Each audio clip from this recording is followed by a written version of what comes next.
You good? Yep. Good, okay. Alright. So I guess in your email you had a figure of 34, 35 as kind of a target. I guess from what I've seen in prices and stuff, I would tend to agree with that.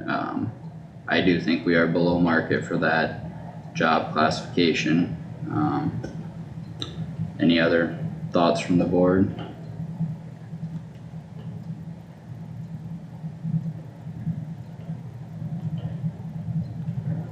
No, I would say I would agree with that. I mean, how long has the one position been open? We're 2 or 3 years now for a mechanic? I believe it's been about 2 years, but I have to verify that. Okay. Yeah, I guess I think for what we're paying in outside labor, it would be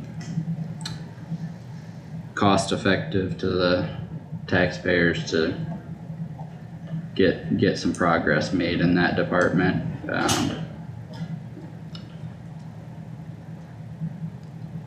Yeah, if we're not getting the applicants we're looking for, or not getting applicants period, then that's a big part of it, I would say, and I know the DOT's at 34.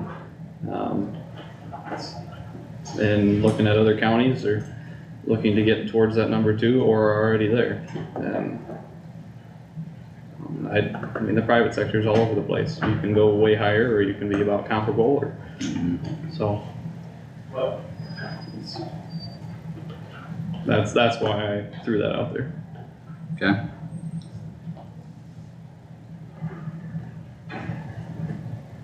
Well, I guess, I mean, we'll have to make some decisions with that in regards to the budget, but I think just conversation wise, I think that's a direction we need to be looking at fairly seriously.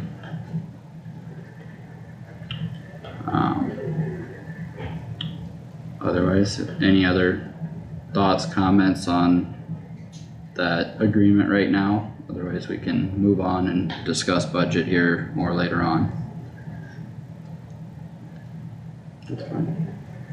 Okay, well, next up is discussion, well, let's skip the solar ordinance for now. We got gravel crushing here ready.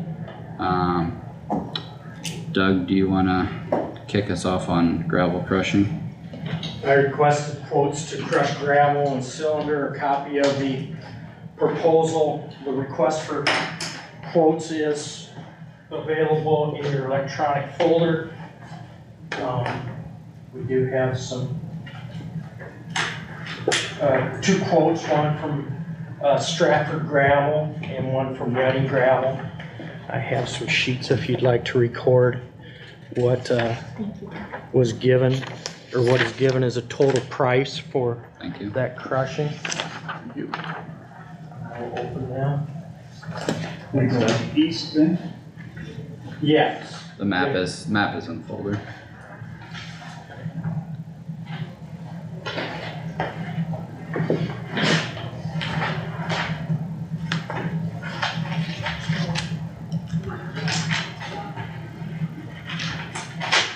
Are we gonna leave a dam in between, or are you gonna pump? It will Keep be going. pumped. It will be pumped? Right. Okay.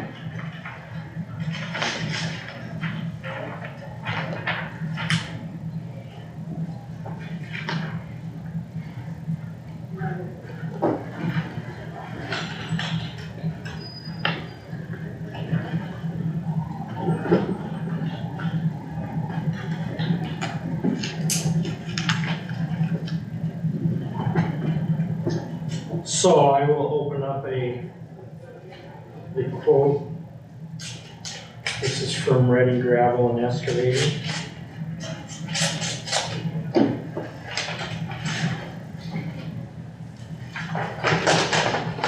And I'm just gonna give you, this is based on crushing 100,000 ton of gravel. Their cost is $2.70 cents per ton, or $270,000.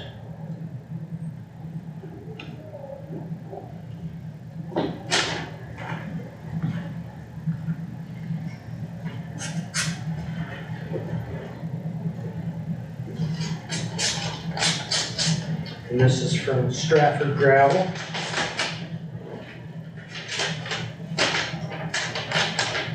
And their cost for the quote is $3.44 per ton, or $344,000. So Ready Gravel and Excavating provided the lowest quote. I would recommend to the board that they accept the quote from Ready Gravel and Excavating. Did I include that motion in the? I forgot to put together, I forgot to print it up. That's fine. So if my memory is correct, the quote, it would be to award Ready Gravel and Excavating for $2.70 per ton, 100,000 tons, $270,000. What did they each have for price per ton for pumping water? $0 for pumping the water. Okay, Factored in the price. okay. Well, it's got line items here, so I didn't, The total cost is $344,000 for Stratford and $270,000 for Ready Gravel and Excavating. did they both bid 0 for water? Stratford bid $0 per ton for pumping water. Ready's bid quoted $0 per ton Okay. for pumping water. Okay, Total cost, Stratford Gravel, $344,000. Total cost, Ready Gravel and Excavating, $270,000. I would move to approve the quote for Ready Gravel and Excavating at $270,000. alright. Do we have a you. second? I'll second the motion. Okay, Thank you. Tammy. Yes, I got it. Thank you, Josh. We have a motion and a second on the floor to award the gravel crushing to Reading for $270,000. Any further discussion? All those in favor say aye. Any opposed, say nay. Motion carried unanimous. Thank you for coming in Thank you. and your bid. We'll get a hold of John. Sounds good. Perfect, thank you. Thank you.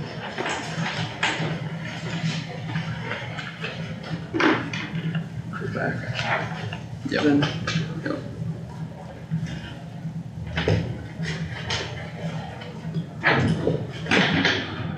Doug, did you need anything signed on that? No. Okay. Just wanted to confirm. Alright, we can go back to discussion on solar ordinance. Any of you review any of the ordinances yet? I have not had time. I've looked through the two that we highlighted a little bit. I thought they both had good pieces in them. Kinda depends where we wanna start and what we wanna customize from there, I guess. I mean, just previous discussion, I mean, Right. I think we're all on the same page of protecting drainage district infrastructure and keeping access to it. Those sorts of things are biggest priorities. Setbacks and stuff are obviously up for discussion. That's just putting numbers in to some extent, depending on the will of the board, but that's not as much of a technical thing in the ordinance, maybe. I think just a given is that there should be no solar panels on any land that's on, over drainage district tile. I mean, that's just a given, Mhm. Well, in my mind. that is covered in the drainage Right. district procedures, which would be a requirement of anybody per the drainage district law. Okay, So that has nothing to do with zoning. so with or without the zoning ordinance, that is covered then? Correct. Correct, okay. So I think then the two biggest things would be setbacks and decommissioning plan. mm-hmm, Which solar is very hazardous material. And so the decommissioning plan needs to be in favor of the county, not in favor of the company, as was more the case with the wind turbines. So I don't wanna model it after that. So. I also liked in here, believe this is the Lynn County one. They have a section for repowering, and if there's any proposals to replace more than 25% of the panels in a facility within a 12-month period, that may be required to submit a plan for review and approval. It does not include damage due to a storm or equipment failure, but it would be other significant events would fall under that category.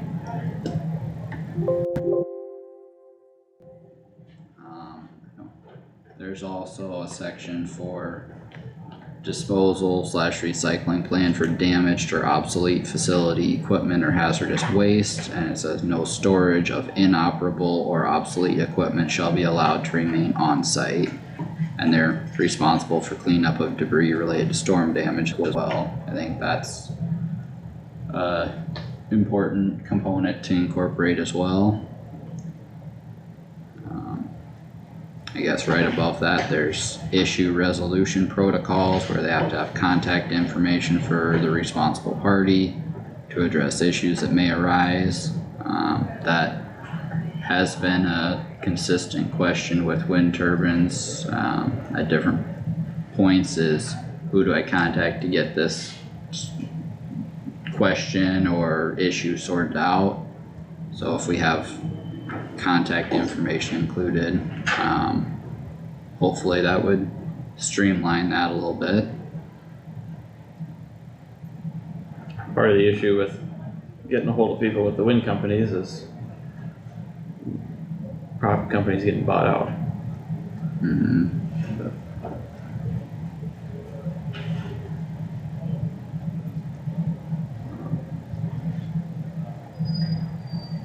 Is that something we need to include with the contact information needs to be maintained? Yeah, I mean that, it's kinda incorporated that way here already. Don't think we have to reinvent the wheel too much, but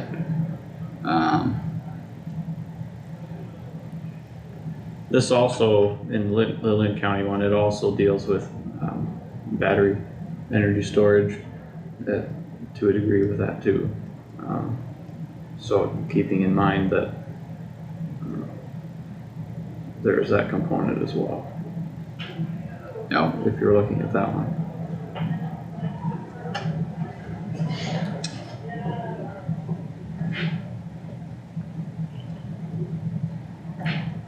And when we're ready to send something, per previous discussion, Ehlers and Cooney is kind of who we're thinking of doing the final draft, and is that, am I right in understanding that?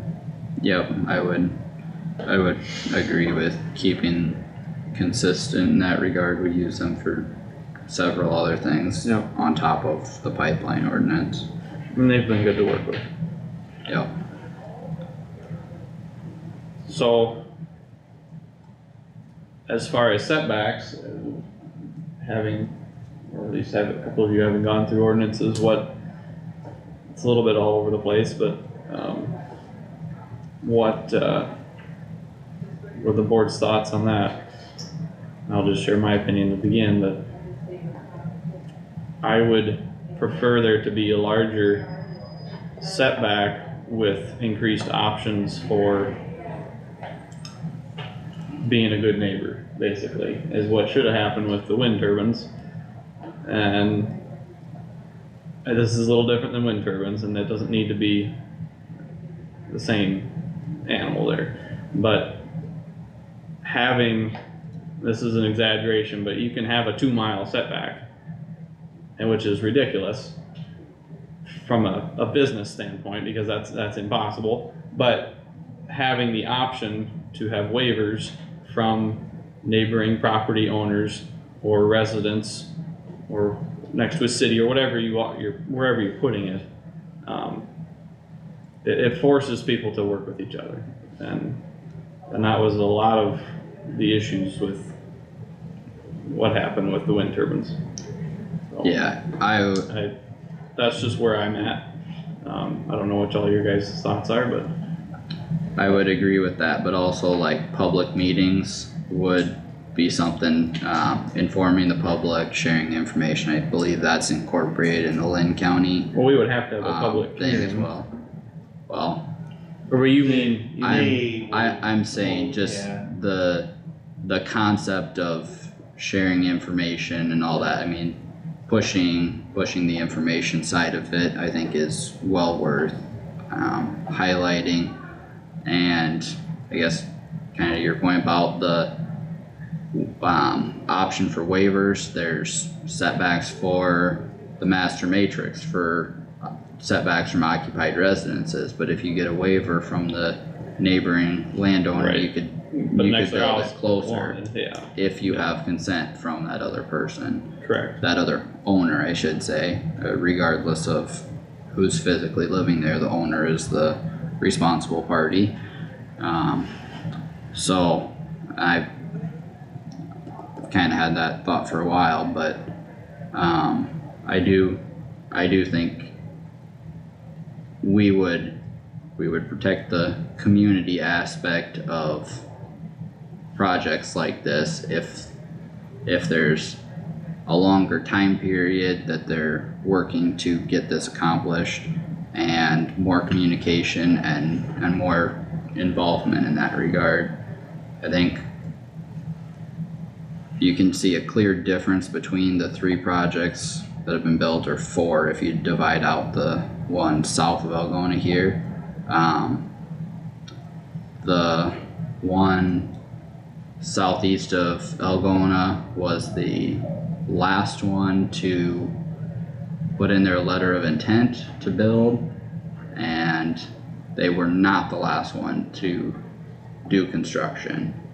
And that kinda sets the tone for how the project went, time-wise and in other forms or other aspects, so. I guess that'd be my general thoughts here. Josh, Roger, any thoughts?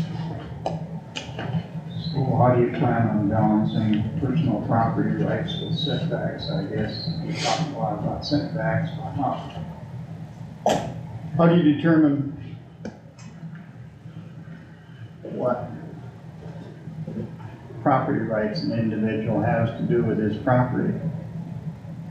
Well, we just put a zoning ordinance together for a hazardous liquid pipeline. And that, Mm-hmm. I think you balance option to do business, to have commercial business come into your property, but knowing that it does affect your neighbors. And that's what happened with the wind turbines, is that Joe Blow gets approached by a wind company and says, I wanna put a turbine on your property. And he says, okay, and never has to talk to his neighbors.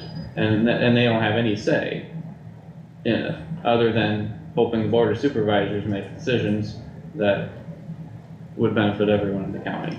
And that's, I don't want it to turn into another situation like that, to where a company comes in, installs 20, 40, whatever acres of solar right next to somebody's 400 acres of solar next to, which happens, and next to somebody's property, and they have to live with that. I'm just thinking of everyone else that is not an interested party, other than the fact that they have to live next to the thing. Because that, I mean, and I'm not shy about it, in the last 10 years, the worst thing that's happened to this county is the wind turbines. So I'm I just don't want it to turn into something like that again.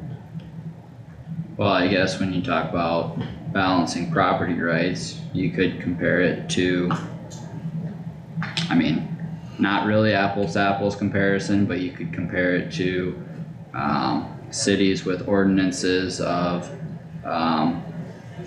lawn mowing and different things like that. I mean, some take it to an extreme, but at the same time, your property value is also affected by your neighbors and other things in that regard. So I think responsible zoning is a benefit to everyone, and it should be a benefit. It shouldn't be put in place to stop a project or deter business in a certain aspect. It should be general guidelines for the benefit of everyone, or the benefit of the majority anyway. I mean, substantial majority. You're always gonna have an outlier here or there potentially, but at the end of the day, I guess, I think there's ways to make it reasonable for everyone involved. It doesn't have to be an impossible task to accomplish, but it also should be respectful of all involved parties, I would say. Yeah, as it doesn't stop anyone from, it's not impossible to then have a commercial project on your property. But it forces you to work out what is best for you and your neighbors. And you have to include the people that you live around. Mhm. Which, I mean, if you go to drainage, there are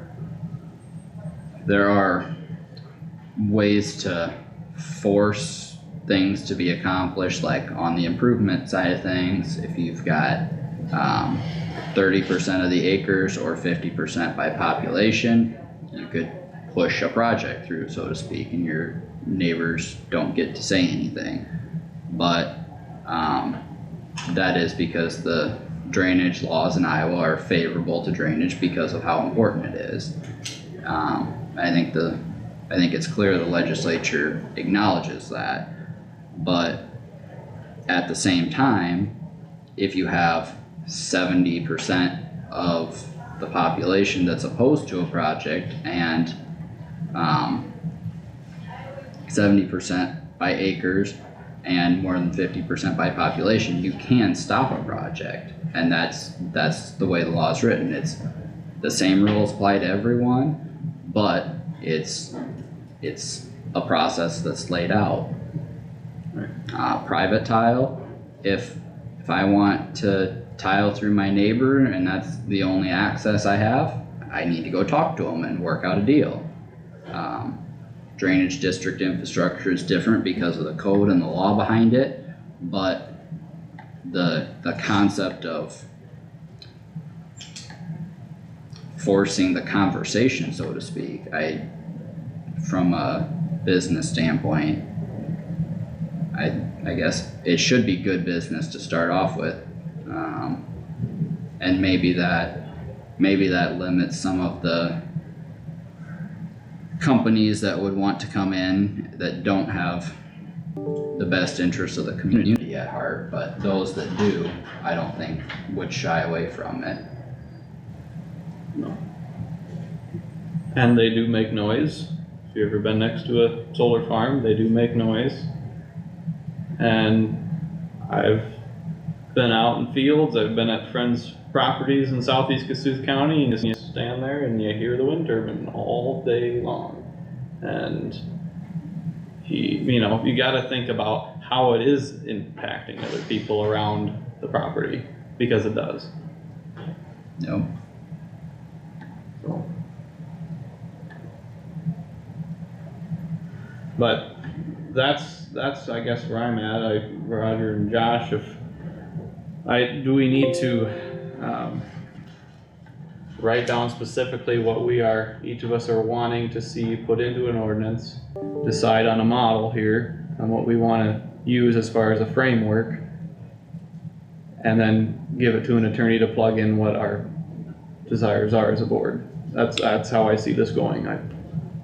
Yeah, I mean, and I don't, we could always start with a model. I think it's good to have a framework in that regard, but I don't think there's anything that limits us to, if we see one section or one paragraph or whatever out of another that we like, that's not currently in the model that we chose, grab it, pull it in, plug it in. I mean, Exactly. I don't think there's anything that holds us back from doing stuff like that, but,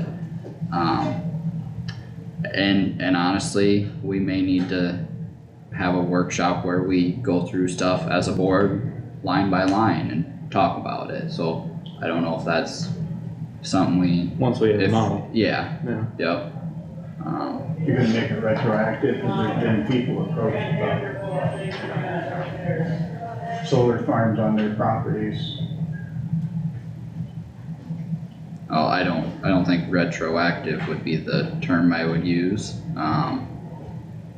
So, in other words, if somebody's been approached, they wouldn't be underneath the. that's also not what I said. Just because they've had a conversation or whatever doesn't mean anything. Now, if they've signed agreements with the company already, that would be a different story. Doug, I know there's been some, smaller scale solar panels erected, like, Gold Eagle at Tyke has some around their grain facility there. There's some hog sites that have it, there's some personal residents that have smaller stuff. Did that go through planning and zoning or board of adjustment for any of those? Or for some of them? It depends. Okay, If a solar panel is placed on a structure that's already built, I did not consider that to be subject to any of the zoning ordinance. If it was a standalone and it did not meet setback requirements, variances were granted by the board of adjustment. okay, So that would be more like what's at Gold Eagle then. Pardon me, That would be more like what's in place at Gold Eagle than northeast of Tyke. that was, I believe there was a variance granted for that. Okay.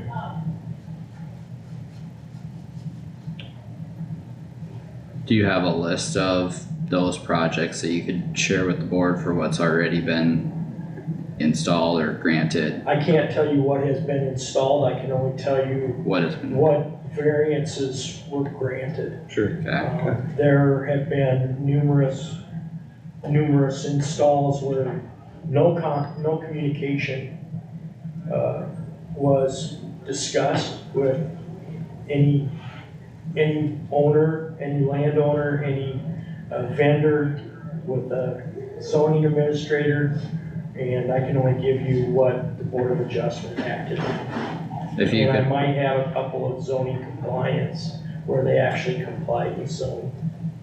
okay. If you could provide us with that information, that would be appreciated. When would you like it? How much time would it take to put together? I'll have to look. I mean, If it's reasonable within a week or two, I mean, it's not, this afternoon is not a top priority, but within whatever reasonable time.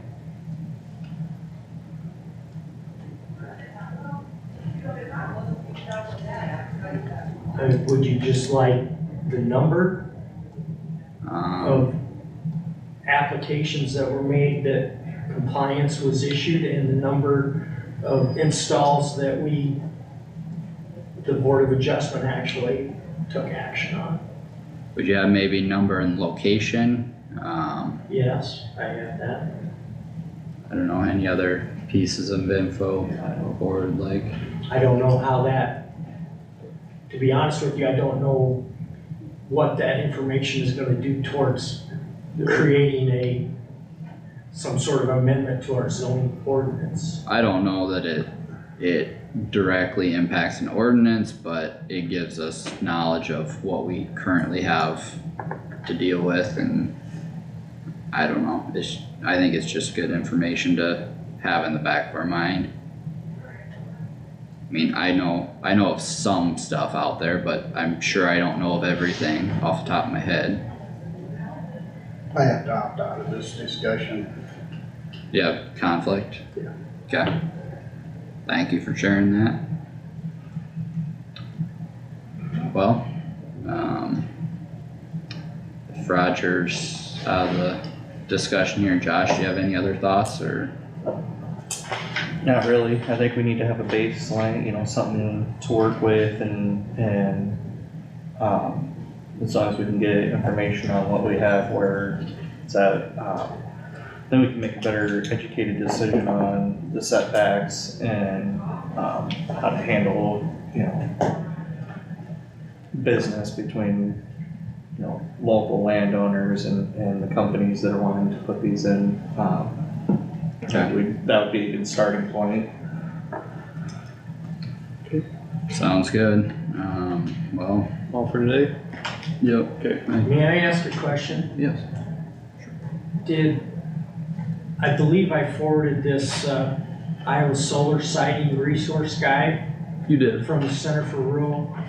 Yep. Did you happen to see what they recommended for setbacks? I got it open right here. Property line setbacks should not exceed 50 feet. Setbacks from occupied residence should stay within range of 100 to 200 feet. County should include waiver provisions allowing the county to waive the mandated setback distance with the consent of the participating landowner and adjacent property owner. No setbacks should be required if property line is shared by two participating landowners.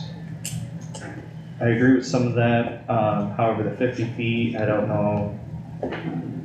It looks like that's what Lynn County has in theirs is 50 Is feet. that- I mean, are you talking about a setback of 2 miles? I said that was an exaggeration. I was just using that as an example. But Okay. is this document is it a suggestion document, a recommendation document, or is this a regulatory document? No, this is simply a roadmap resource guide. Right, It's not. I think it, It comes from the It Iowa talks about- Environmental Council. yeah. Doug, It's a very good resource and it talks about the zoning, different options for siting. It does, brings up some other Yeah. comments. And it'll be a good reference, to kind of tie in with. I did read through it. something Doug, do you know who funds the Iowa Environmental Council? I have no idea. And I don't know who funds the Center for Rural Affairs either. Okay, just curious. Very good. Alright, well, Do you know who funds the Iowa Environmental Council? Does anybody? I don't recall if this is the same organization or not, but I know there was a vendor at one of our ISAC events that had a environmental sounding name, and was funded very heavily by the organizations that they were, proposing these setbacks against, and of course the setbacks were very small, so I guess I would say the information could be taken with a grain of salt depending on who's sharing it. Well, just a quick internet search, looks like they're a kind of a lobbyist organization. They as in Iowa? Iowa Environmental Council, looks like they just advocate for renewable energy, green energy in general. There's other sources on here as well of energy. Which I haven't looked it up, but that would not surprise me. Center for Rural Affairs. I believe they're mentioned in this document also.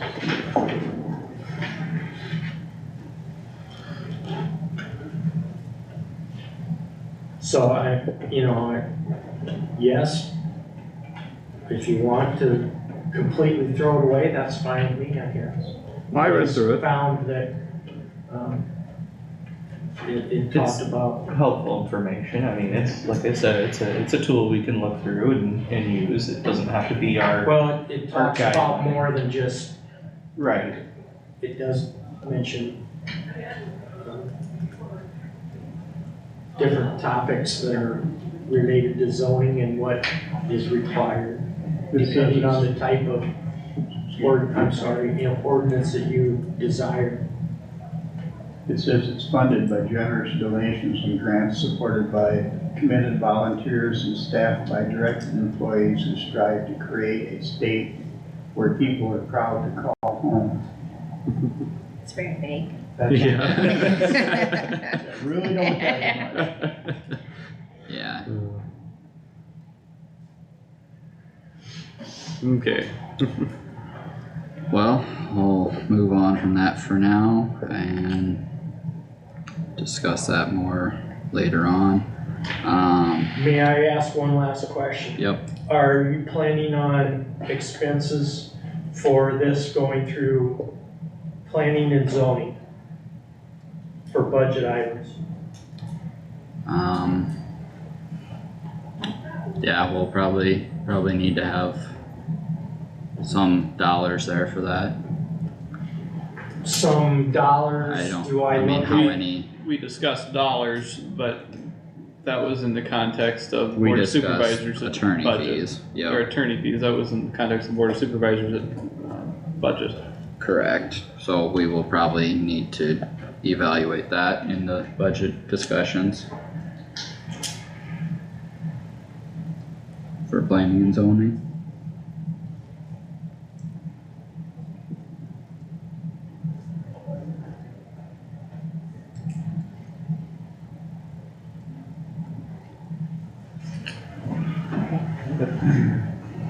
Alright, any construction in the right of way? There are no requests for construction in the right of way? Okay. Next, we're up to discussion with the engineer and zoning administrator. Continue to work on budget items. I do have some road vacations to discuss. We'll be bringing in some, maps, locations of roads. That's about all that I have right now. And then working on the Kossuth Waste Management Association, annual meeting has been canceled. It was scheduled for tomorrow, the 31st of January, but we need to postpone that, or I have canceled it. I believe I've gotten a hold of everybody, I need to do a final checklist on that. But, we will have to reschedule that. Yep. Sounds good, anything further, or? Nope. Alright, thank you, Doug. Thanks, Doug. Thank you, Doug. Discussion with our auditor. And when we get to budgets, I know there's several department heads and stuff that will wanna come in, so I don't know if we wanna, Do you want me to send an email to all of them? that probably wouldn't hurt, maybe Cause we're say, gonna talk about insurance or what, just tell them? Yeah. Okay.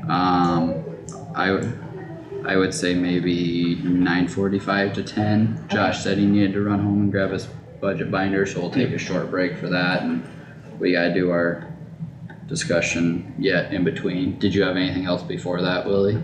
Or are you coming? I'm here for her. Okay, Yeah, okay, for me. So, have at it, go for it. So I was gonna call Or- him.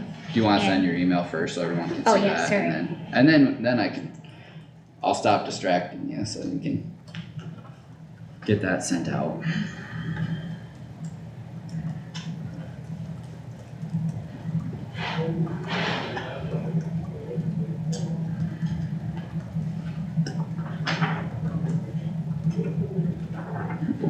Can I just put around 9:45? Yeah, say 9:45 to 10, we'll start.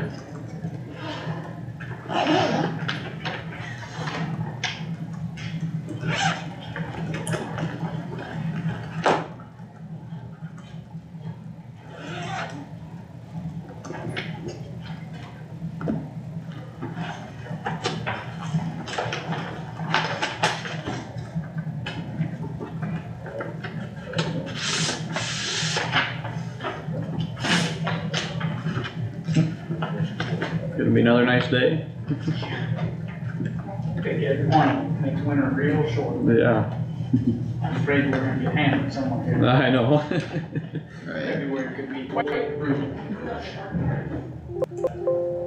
But the 10 day still looks good, so. Yeah.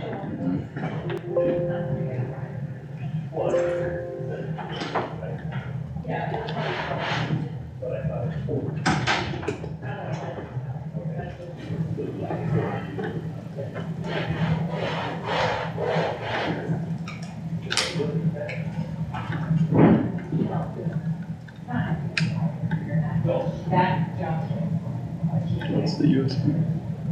I'll talk about it here in a second. Okay.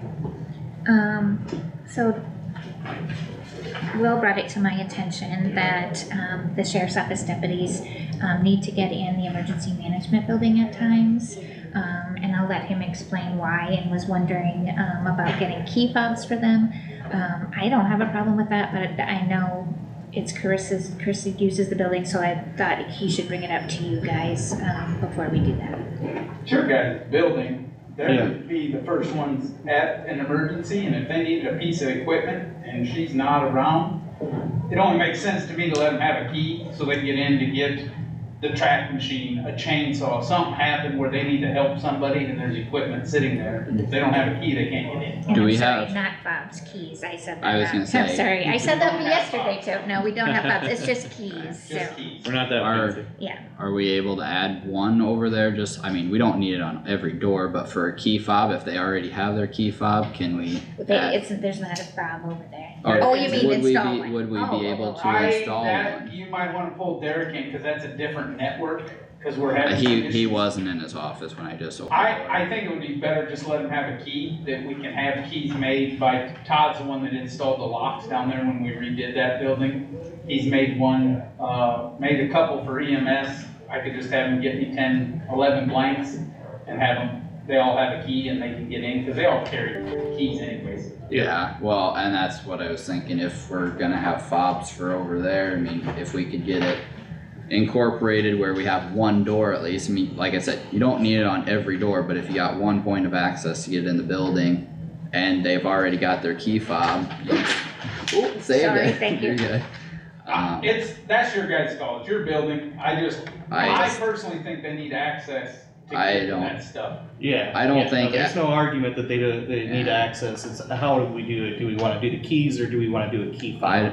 I don't have any issue with them getting keys, especially for now, if we can incorporate, a key fob for one door, I don't have an issue with that either, but I don't think access should be restricted to that building by, Perfect. Can you get keys for now and then talk to Derek about what the potential is for key fob entrance and Yeah, then we can go from there? That would, like I said, he'd have to come in and explain that, 'cause yeah, when we put the controls in down there, it's a different network and we're having trouble getting it back to the servers here, so, yeah, I don't know how it works. yeah. I don't- And that's, not mine. and I mean, it's understandable that that's more his wheelhouse with the technology side of things, but, I mean, if they're gonna have key fobs anyway, you already got that device, just program it and give them access and they're gonna carry it anyway, Yeah. so. Sure, yeah, Instead of sorting through 100 keys, whatever they have for keys, if it's not that expensive to incorporate, You could check Might with be Derek easy. first and see, and then let me know today And what he says. availability. And, Yeah. And then we can look at that route. So if you wanna talk to him today, okay, let me know what he says and we can go from there. sounds good. okay, Alright, thank you. Clear as mud for you? yeah, always. Sorry. Perfect. Always changing minds. Just a reminder, still need to replace Maureen on the NICOG board. Anybody found anybody yet? Surprised Myrtle hasn't contacted me yet, waiting for an answer. I'm sure she will be soon. I did not have time to focus on that this week, I will try again, but. And then this coming Friday, 10X is gonna be coming to my office to do a demonstration of What is? 10X, it's 10X? called. That was the other election program, right? Yes, right, and, it's gonna be two parts, they'll have one of their technicians here, working with us, and then we'll be Zoom, when they're showing us, other stuff, so it'll be two parts, maybe a little hands-on. We're looking forward to it. If we do decide to move this way, we'll have to replace our computers because they use iPads for this software, which will be more efficient for our poll workers, I think. I know some people, yeah, but I'm thinking maybe we'd be able, I don't know about selling our laptops because they are getting older, so I don't know what we would do with those, but that would be a possibility. It would be quite a big sum to change. I'm wondering about availability of the LATCF funds. Our security, we budgeted 66,000 for the fobs, and we only spent 44 because I took 10 out of the grant that I got for elections, and Derek took some out of his, so we did not use that. And we haven't used any of the other LATCF funds. I think we talked about maybe using other places, but I don't know that anything has ever been decided. So maybe that is a possibility if we decide to go that route. We're looking at it for a couple different reasons. One, election security. Precinct Atlas made some changes last year. We were not happy with them. I will tell you that one of the things that sparked our concern was when Christy and Brittany went to training. And they were talking about how they wanted all of the computers to have modems to connect one to the other. We're not comfortable with modems because modems can be hacked. So one of the other counties asked, well, you know, what if we won't want to do modems? Well, you know, they weren't sure about that, and they said, well, how do we explain to our voters about the modem when we've told them that we have a secure election? Her answer was to hide it. I remember you told us. Yeah. Yeah, that's Then we unacceptable. had some other concerns after that. When we actually got the new programming, there were changes that we weren't aware of. We were able to hardwire it. Thanks to Heidi at the Secretary of State's office. She said, yes, you can hardwire them, even though I was told by Precinct Atlas I couldn't. But we were, a couple other counties did as well. There's software changes that the election workers did not like. It was harder to use for them. And I just have my doubts about their security now. And Especially going into the general. I have made a promise to voters when I ran that I would keep our elections secure as possible, and I intend to do that, and this company does not make me feel good about it. So that's what I'm hoping to see in 10X. Unfortunately, it will cost money to switch, but I think it's better in the long run for our county. So we'll see what happens on Friday, Yeah, let us know how that goes. but we'll be doing that. And then one of the requirements of House File 718 is mailing the budget notices, and they have to be mailed by March 20th. I did sign an agreement with Masters Touch, which is the company that sends out the notices for tax statements. So they're going to be outsourcing that for us. I need to know or want to discuss whose budget that's going to come out of. Is that going to come out of my budget, supervisor's budget? What are you guys thinking? Because technically it's budget related. A lot of the budget stuff is out of my budget, some stuff is out of the supervisors, so, and we're gonna have to do a budget amendment, because it's gonna be about $9,000. So, and we don't have that in any budget, so we're gonna have to do an amendment for that. I just didn't know if you don't have to tell me today, but maybe think about where we wanna take that out of. Yeah, that'd be good to look at, figure out where it applies the best. Yeah, okay. And then, yesterday, the attorney with Ehlers and Cooney sent an answer that he filed with the court Yep. for the pipeline lawsuit, so you guys should all have a copy of that. So that has been filed, so we met our deadline and that has been taken care of, so now we just wait and see what happens, I guess. I'm sure he'll keep us updated, he's been pretty good about that, so that, we're in the next stages of that, I guess, so. And I think that's all that I have. Sounds good. Do you wanna do board discussion now, or do we wanna do that, take a break and come back and do that? We could do board discussion now. Okay, Roger, We had an IDDA meeting last Wednesday. If anybody's got any pull with Story County, they haven't paid their dues yet. Wright County has a court case with the railroad right now that we probably should be looking at. They sent them a bill on an improvement project. They have refused to pay it. It's gonna go to court. It's gonna set precedents Yeah. on who pays what. yep, Our what county, insurance- you said Wright County? Right. Our insurance went up 1.5% for healthcare. It came in at $2,140.50 a month for family plan, which is just information I thought I'd share with you. We have a new 468.12, it deals with abstracts right now. Drainage assessments don't appear on abstracts. Okay, They're thinking there's a bill that they wanna put it on abstracts if there is a drainage assessment. The people that are pushing this are the levy districts because they have big Yeah. levies. And I think it's actually a good idea because then we don't have people coming in saying, I shouldn't have a drainage assessment because, you know, I did a search and it didn't show up. Well, it didn't show up. Good morning. yep, We have Senate File 3107 and.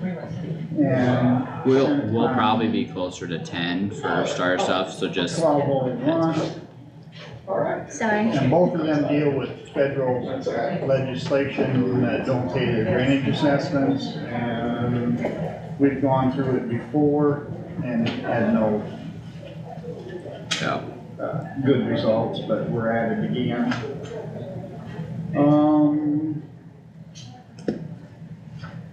We're also working on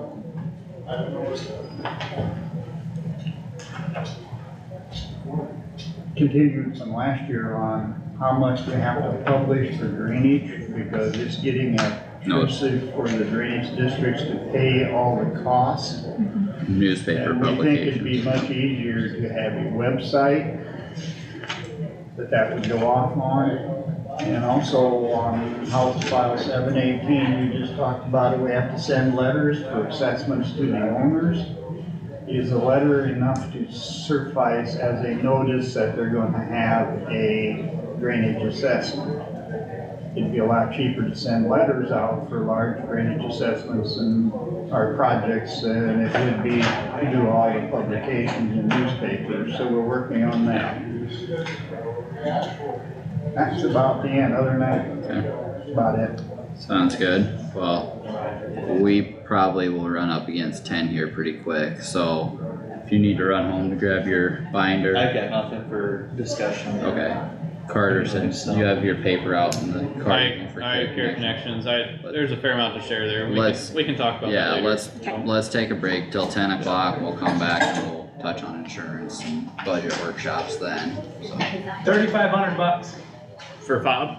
For one door, one door, and that won't be fully capable until they get the VPN connection set up for the controls and for the fob. And how long does that take? He said probably a couple months.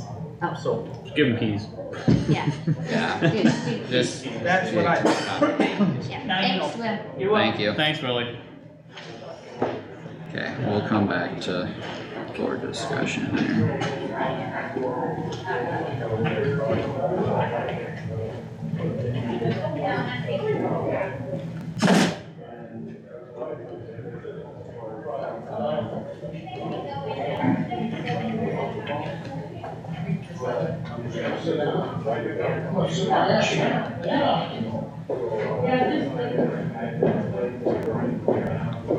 All right. Well, we're taking a break till 10. We're just. Yeah, you're free to come in, I was just letting you know, Josh is running home to grab his budget binder, Carter's grabbing some paperwork out of his vehicle and All right. Oh. all that sort of stuff. I will try.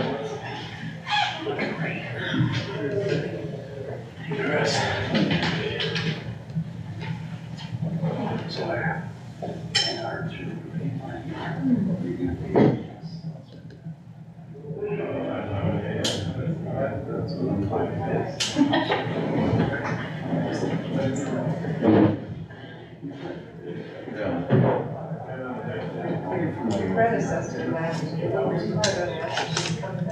Oh, man. She's done. Yeah.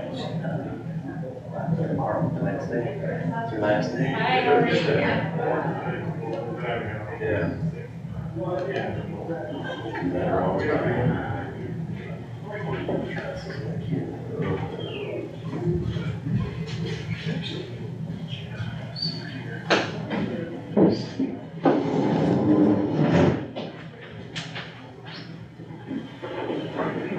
I know, but he wants to bake cookies and stay on bake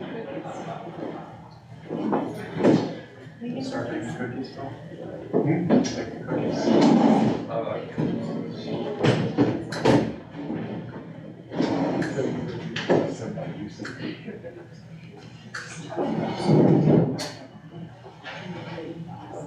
You can't micromanage the day. You don't have to. I have a site advisory board on that. It's like, what you need to do, like, write up something for TV or something. He said, it's just, so slow, slow.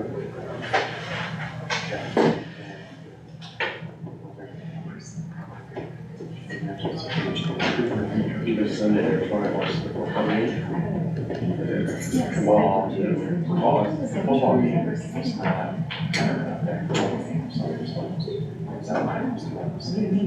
They were moved. Yeah, we're ball and crash out.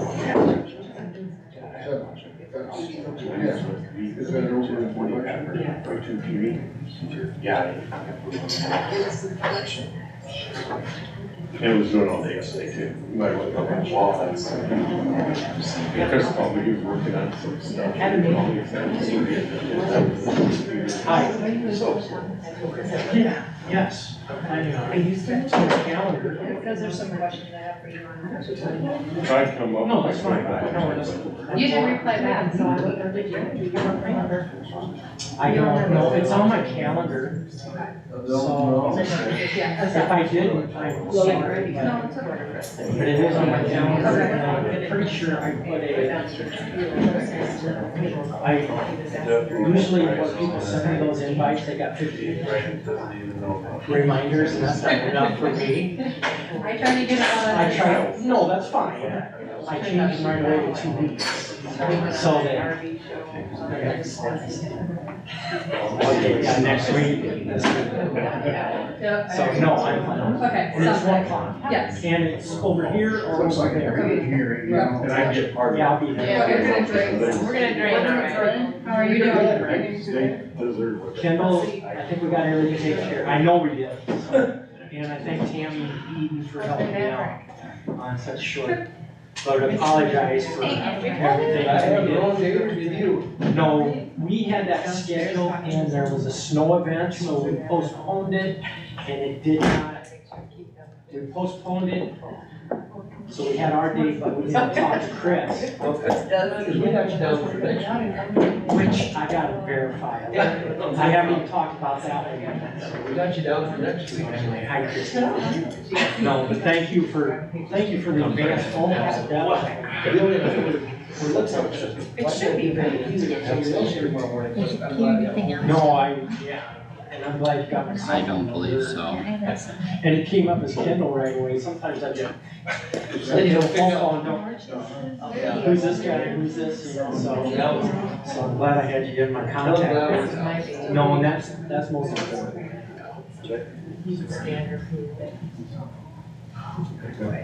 I should have. He's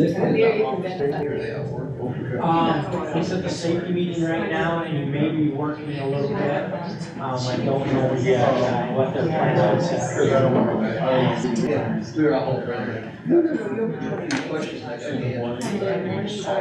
You what? The process, so you can,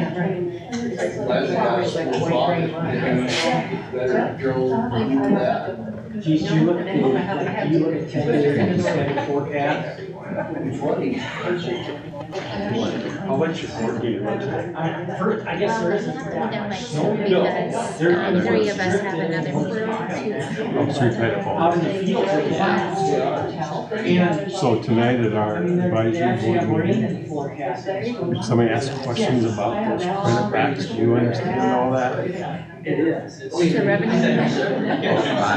it's just revenue that's coming from the state. It was, I don't think in For, December, I think it was November. taxes, We just moved. taxes. The rollback money or rebate money So or, there's reimbursed back. And I, most of it is, yeah, Spirit. I would say that if they have questions out there, want to find more out.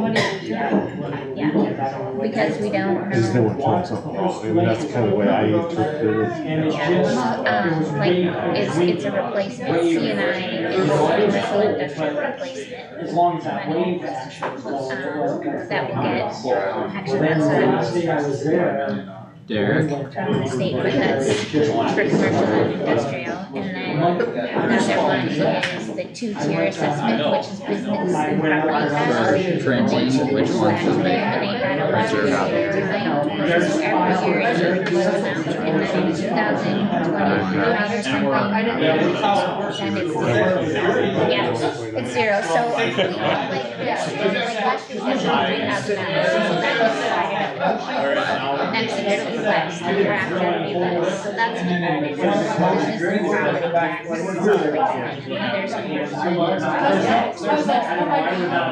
it's just replacement, is basically what it If you is. want different things solved, let me know. Just like here, we control everything that way, somebody can have a meeting go. It's hard because it gets changed. So, business name, the first year we're doing it, commercial industrial, we've done it, it's like the second or third year we've done it. Spring, it's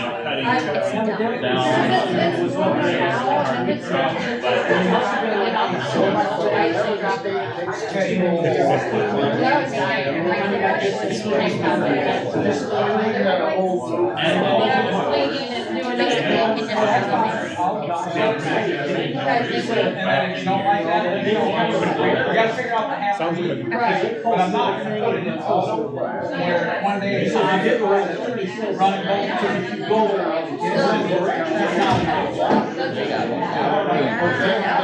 Everybody watches us, they're gonna have to use their phone. She must be. Well, I had to laugh because I told department heads, you know, let me know what they wanted. So I forwarded it to mine, because I knew I wouldn't probably be able to send it. Only I forwarded them a thing from base camp about salary. So I go in there and they're like, not knowing what I'm talking about, they're just like, well, send something about salary. And I'm like, oh my God. You gotta be kidding me. Yeah. Why do we need to know about this salary freeze in another county? that's the worst thing you do today, it'll be alright. That's when you. Oh my goodness. Did you get that email from Jason Craig? I saw an email come in, I did not look at it You have yet. to look at that. That's the one with the filing, Right. Is it? the answer, unless you get another one, that's so Oh, that. he had one that, No, it's probably different. I don't know. It's for an update with the, now that the, You can actually open it now, the response is done with IUB. the file that, Oh, it actually opens now. okay. Before it didn't open. So, obviously, like you guys got control of this. Have people been catching any fish there? It must be doing same full-time guys. Really? Is that the same spot? Same spot, so that means. When ice was just on there, a couple people said they're catching some nice ruby ice. Josh isn't back yet, hopefully, I'm gonna grab water while we got 2 minutes. It don't look like they accepted a whole bunch of it. A whole bunch of them, Yeah, they denied them by lack of information. that was our attorney's answer. Oh, So that's what our attorney filed with the court. right, right.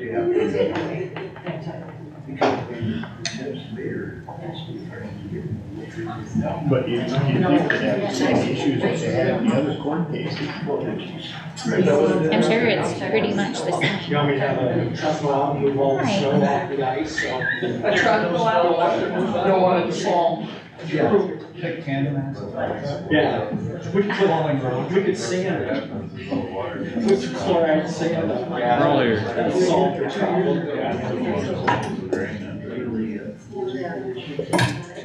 Alright, so 59. North Dakota sent us a bad one, but they accepted it.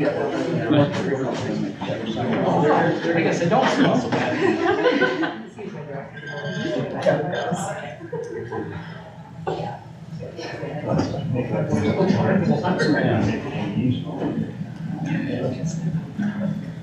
And Summit picked up another 10. Oh, did they? And North Dakota, okay. They did. Yeah, Okay. so I think there's gonna be 10 more ethanol plants go on. Was Lakota one of them? Not really. Okay. Just curious. Well, we have 10 o'clock. I think that's when we kind of were aiming to get back in session here, so we made it on time. The elephant in the room we'll probably need to start with is health insurance. Does anyone from the board or anyone wanna ask any questions, comments, anything? Start us off here.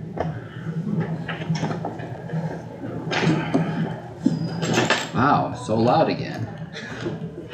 Okay, I guess, other than continuing as what we're doing and making the fund balance adequate, what are we talking about doing?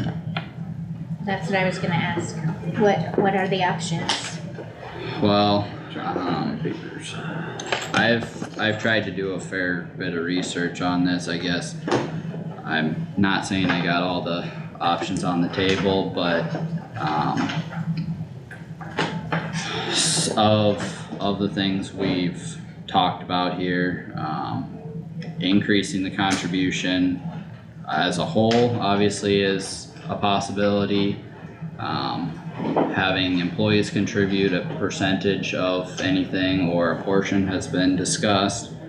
I've also looked into the option of, with our attorney and stuff, I've asked about the option of doing a insurance stipend.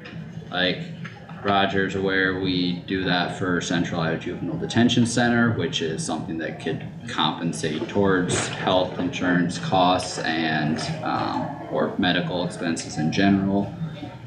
So I guess we have some options on the table. I don't know if anyone wants to start anywhere in particular, but Doug? Yeah, last Thursday I asked a question about if you had discussed employee contributions, and my recollection was there was, that had not been discussed, so I'd asked when it was discussed again. That has been discussed in budget workshops. I believe Thursday. I don't remember that. I don't believe that was the answer that was given. I thought when we left, Doug was gonna run some different scenarios on seeing what it would look like if, the deductible was raised or the, lost staff or. Correct, and I don't believe we've gotten any response to that, have we, Doug? No, From the reply was it takes approximately a week to get that information. Yep, so we are still waiting for some other options or possibilities in that regard.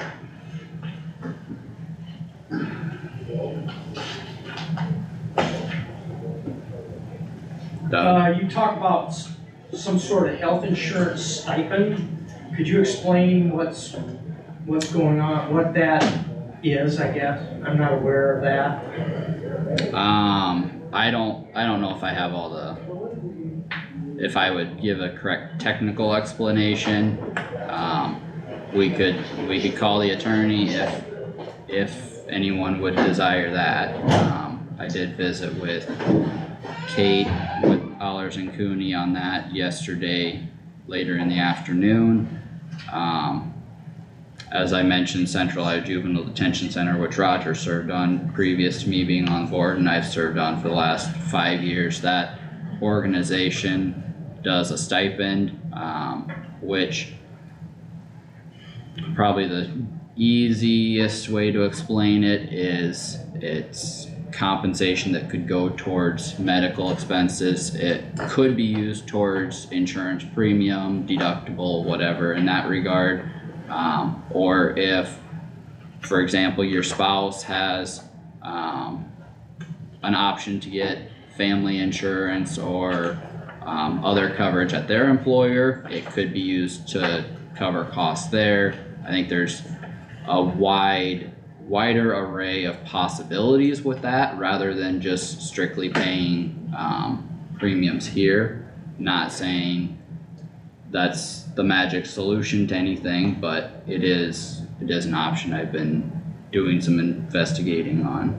We could still do that with our self-insurance plan? Yes. Okay. Yep, and I did, one of the questions I specifically asked was in regard to the supplemental levy code section and whether that would still qualify for that as an employee benefit. There is one aspect of it, that it would not qualify most likely, or it'd be very, very gray at best. The other options within doing a stipend would very confidently fall under that code section. So I'm not saying I have all the research done yet, but I have been looking at an option in that regard. Sure, the stipend would be taxed as normal income. I don't know, I didn't ask about tax question. One of the things with it, with having it remain as a supplemental levy, it would be clearer, to qualify under that code section if it was an IPERS covered wage, which would actually be a benefit to all employees because your, retirement would benefit in that regard. So, there's pros and cons of both directions. Willie? Wouldn't that add more cost if it goes towards our benefits with everything else going into that pot? Depends on the total cost.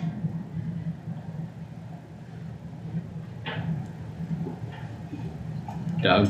How do you envision running a stipend? Will that go through the self-insurance budget, or will that go through a different part of the budget? Who will be administering that? I guess I would want to know that information, so that if it is supposed to be included in the self-insurance budget, I can make sure it is, and then whoever is supposed to be administering it. That was one, the administration of it was one of the questions I don't have answered yet. Kate had asked if that was something that our insurance provider like Wellmark could administer or help administer in any regard. And I got off the phone with her at the end of the day yesterday, so haven't had that opportunity to ask that question yet. Would the stipend be for the full amount or partial, or? That's up for discussion. Well, if you're planning to have Wellmark do this, we need to have Wellmark be aware of that so they can give us how much it's gonna cost for them. Again, we're looking at budgets, and if we're throwing more questions at the budget, it's not necessarily gonna get things completed. Well, Need to know how exactly it impacts the numbers. we would need to know how it impacts the numbers, but, yeah. To be honest with you, I don't see how that's going to reduce Kossuth County's healthcare costs. You're talking about robbing Peter to pay Paul.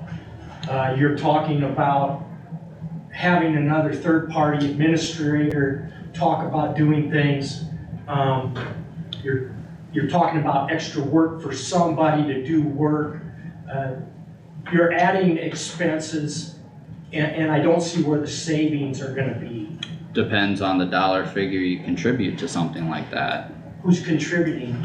The county is contributing towards health insurance currently, so if you Correct. contribute towards a stipend, that would, Is what you're saying that there would be some contribution on the employee's part is where the cost savings would come? Is that what you're saying? potentially. I think you look at the other counties, for example, other private organizations, there's not a lot of places that pay 100% of family plans anymore. So you're gonna redo the wages for the whole county? Because for the last 8 years that I've been doing the negotiations and stuff, the benefits were part of our salary. That's been a factor. So now you're adding more money by paying us more money out of the county budget. These numbers just aren't adding up. That's, Switching numbers around. yeah, you're switching numbers and you're still taking from the county to pay us, either in a benefit or in our wages.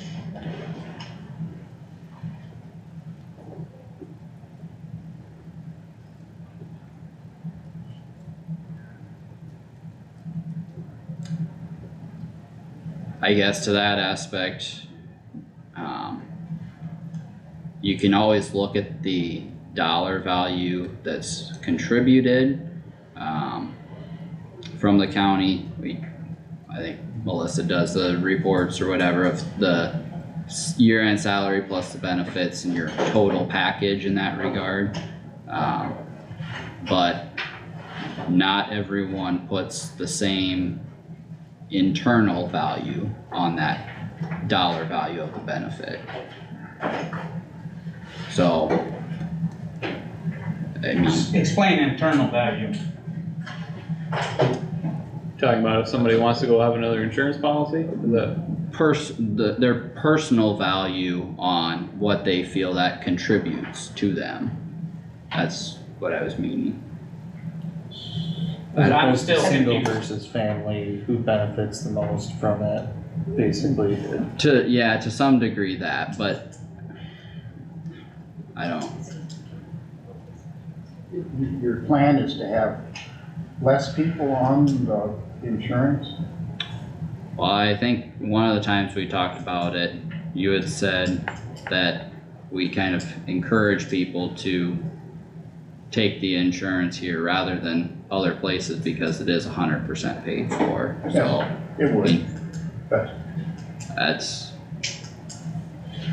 One of the problems with the stipend is, as I understand what you're saying, I don't necessarily fully follow it. I know Carter's blocked by the hole here.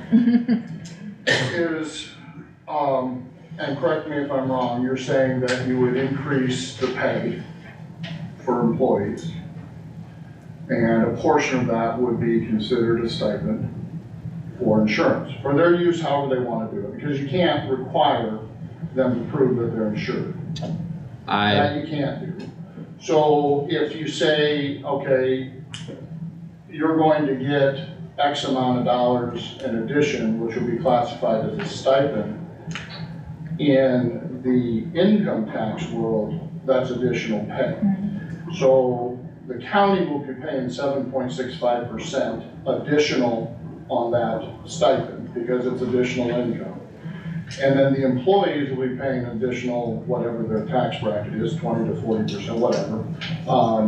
And so you're increasing the amount of tax, not only on the employee, but also on the county. So I don't know how that's going to work to save money. I don't know much about the stipend, but it sounds like something that is more for a smaller employer that can't necessarily manage all of the health insurance issues. So I just don't understand how that's going to save money, which I assume is what we're talking. It's the end goal. The end goal. I don't know really what, I mean, do we have the final figures on the insurance? It came to $400 and some a month higher premium to have our end fund balance stay the same for a family and about 160 for an individual a month. Okay. Rough figures. I Yeah, think it's and, like and 13%. 13.39% is their suggested renewal increase. You're looking at the initial rates, The initial Yeah, rates, the which aren't initial finalized rates. till April. because, but the initial rates have nothing to do with the self-insurance Right. fund. Sure. so the. Because in the past, there have been times where boards chose not to contribute to the fund, given what the initial rates were. So your initial rates you gotta look at the fund, and that's what we're talking about as far as finances. That's what I have expressed my concern to the board of supervisors, is the fund balance, projected fund balance. And so to finish that, so I mean, the reality is that I think if you're looking at a stipend, I mean, to come up with a dollar amount, that to me seems to be very complicated. If your goal is to try and, save the county money, which I think is admirable, and I think everybody supports that, but the question then comes, what is the appropriate way to do that? Is it, something that, I'm viewing it from the standpoint of an additional contribution towards a family plan? I don't know. I'm not suggesting anything. I'm just saying, to me, the stipend route, which if you want to say, okay, employee X, we're going to give you this amount, how much is that going to be? An amount that it would take them to go out in the real world and buy insurance? Are they going to be able to take that amount and buy insurance through Wellmark, through the county's plan? Is that possible? Now, I don't know, I'm not very knowledgeable on the insurance side of things, but wouldn't that basically take you potentially out of the group? See, I don't know. and the stipend is definitely more of a complicated topic, and I don't know that, like I said, I'm not sure if that's a magic silver bullet here by any means, but CIJDC is not a small employer. It's actually bigger than the Kossuth County. So I don't know if that's a employee number comparison. I don't know if that's relevant necessarily. There are pros and cons both directions. It's definitely just simpler to deal with similar status quo and adjust numbers in that regard for whether it's employee contribution or county contribution. Just for dollar wise, it's much simpler that way.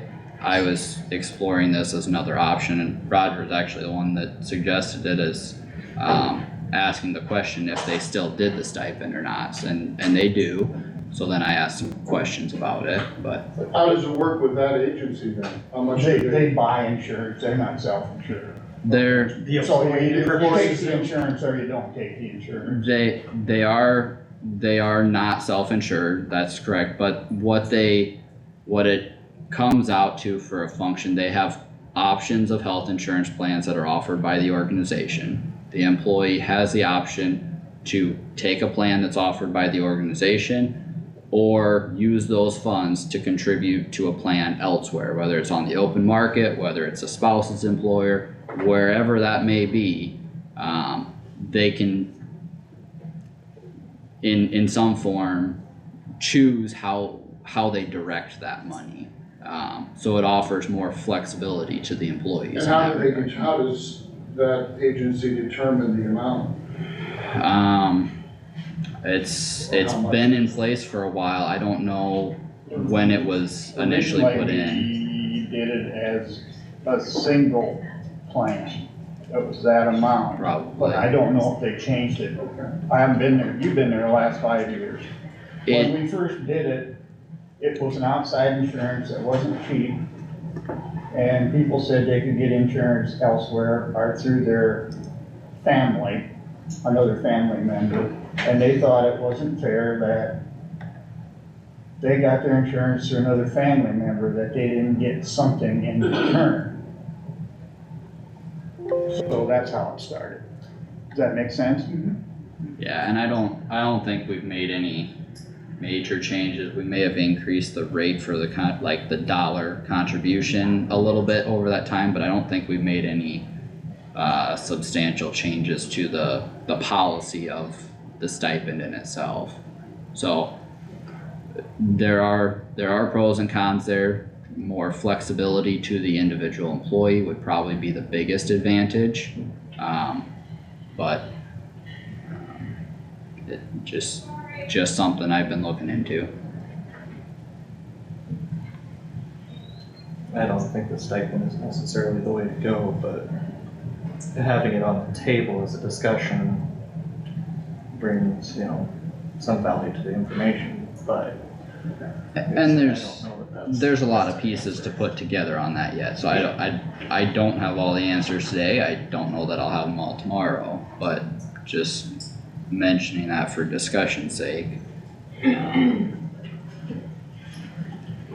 But I guess if we keep it status quo for the structure of things, we're gonna have to start putting some numbers together here Isn't that what in a we're short, waiting on well, Wellmark for?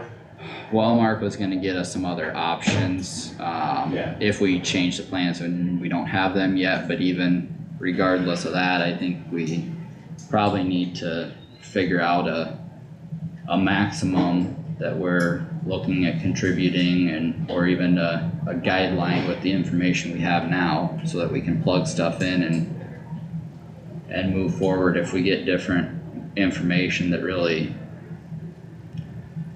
is enticing, that we wanna make a change yet here before we get the budget completed. I guess that could be an option, but I think we need to start somewhere soon. Kind of late in the game to do a whole bunch of changing as far as I'm concerned, because we have to get the budget done. Well, And to get the budget done, we're gonna have to know, what do you wanna end up with final number for a budget, for a balance in the self-insurance account? Tell me what that number is, and then we'll know what we have to have. I don't think there's any disagreement about, oh, Karen, do you have something? No. Okay. I don't think there's any disagreement of trying to maintain that $3 million mark. That's been fairly consistent over the recent history. Can I finish, Doug? So, I mean, when it was discussed before, there wasn't much, issue with that. The question is, what do we figure for a dollar for expected claims for the year going forward? And where does that plug into?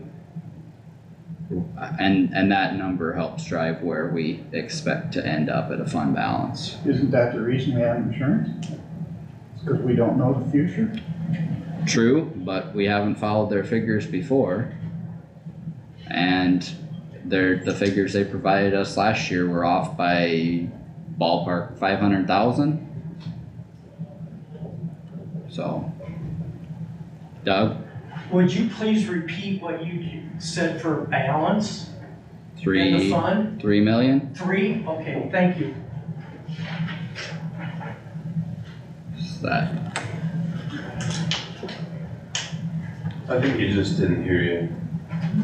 Correct, I thought you said 2. no, I said 3.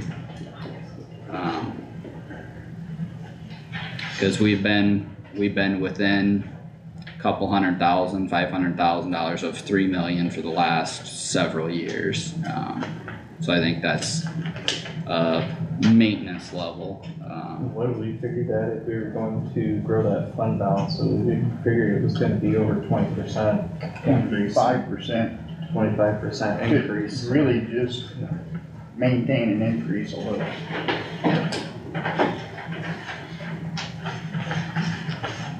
The fund balance is has went down. It's a healthy fund balance, I'm not worried about it. But we need to keep it healthy. Is there a, and I'm not 100% sure, and I know it's important to keep a healthy fund balance, but is there,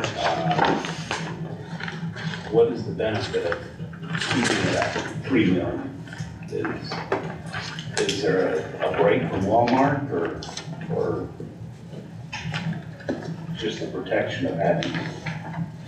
And a lot of it is protection and making sure that we have funds available for, the next year when it comes time to do this all over again, having those funds available, but also for, correct me if I'm wrong, it has to do a lot with our stop loss and things like that too, where we have the high plans. I think one of the biggest things there is the 125% maximum expenditure, because and Doug, you can correct me if I'm wrong here, but if the world ends in regards to our health insurance, and everyone has maximum claims or maxes out the stop loss, that would be the most we would have to pay out. So I mean, I think you have to have that to prepare for a worst case scenario, but then it's a judgment call, how much more on top of that do you have?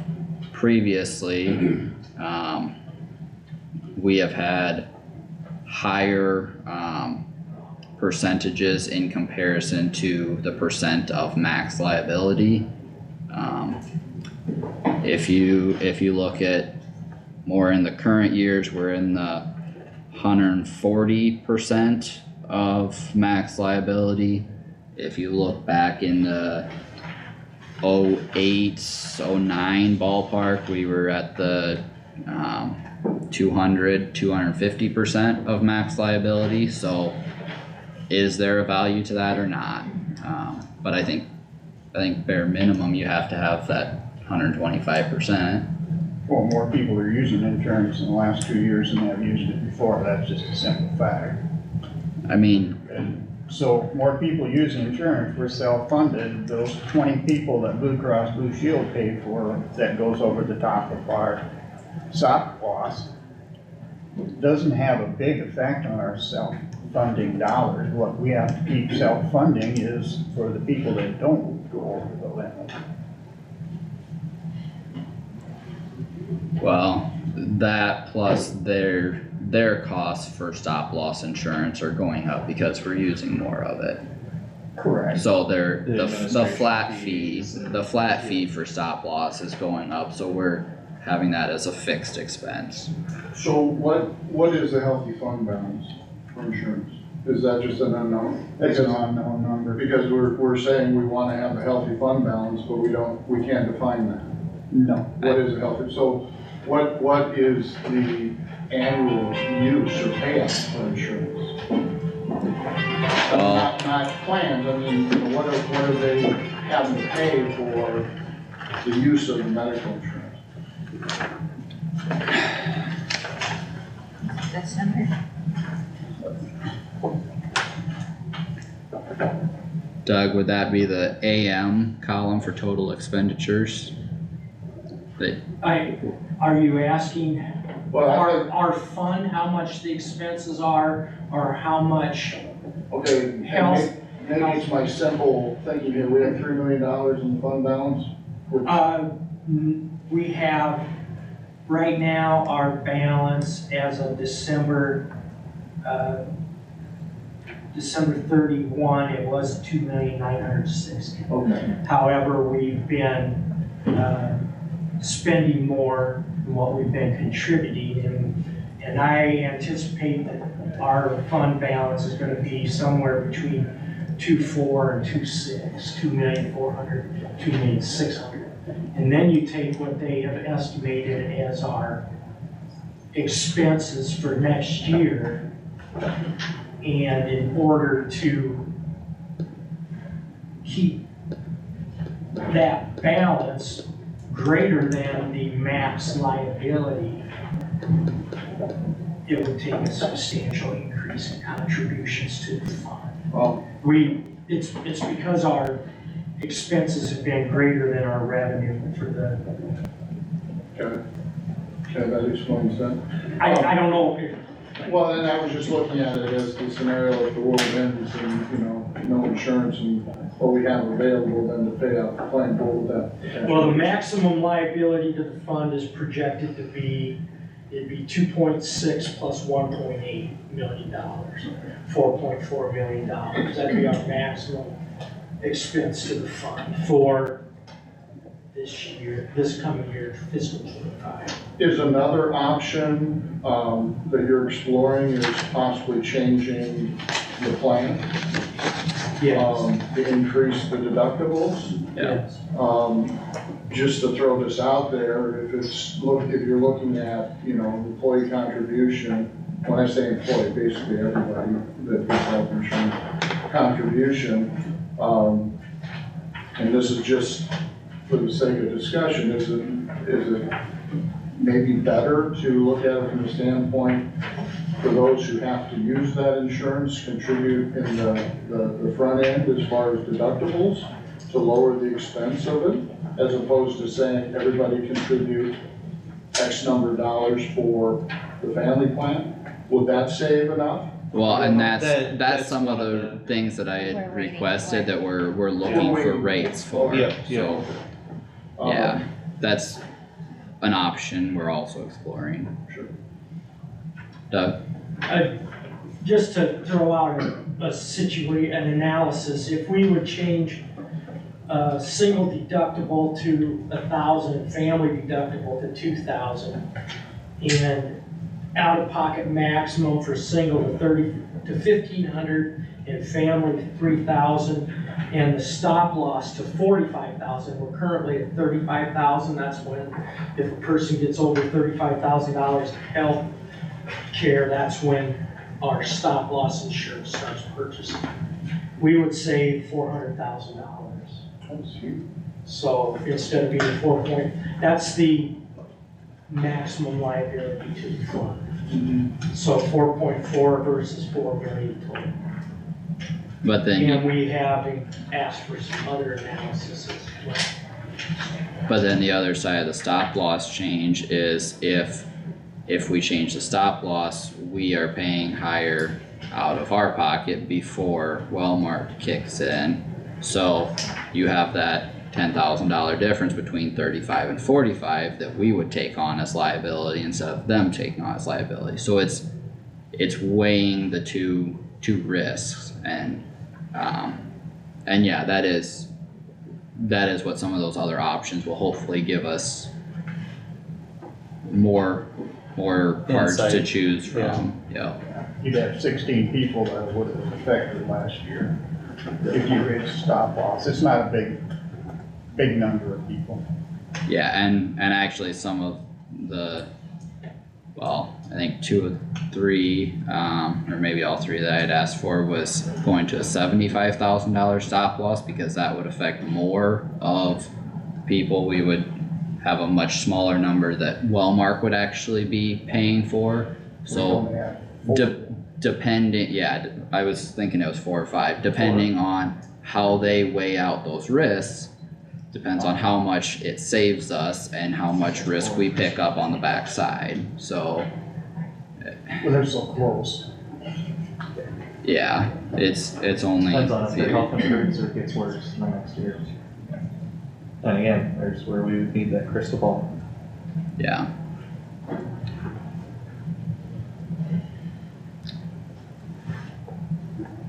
Those 5, they're not gonna get better. Probably not. Well, and there could always be unforeseen things that come up and you don't know how long those last, so I mean, it's not a question of if everyone's gonna magically be healthy next year. It's a matter of where the risk is and which options hopefully make the most financial sense. And then if I'd include the pharmacy, it would go to a bigger number. If I didn't do that, you'd be onto the second page a ways down.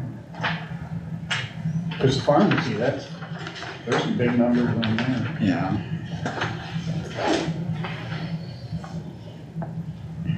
You'd be 25 people.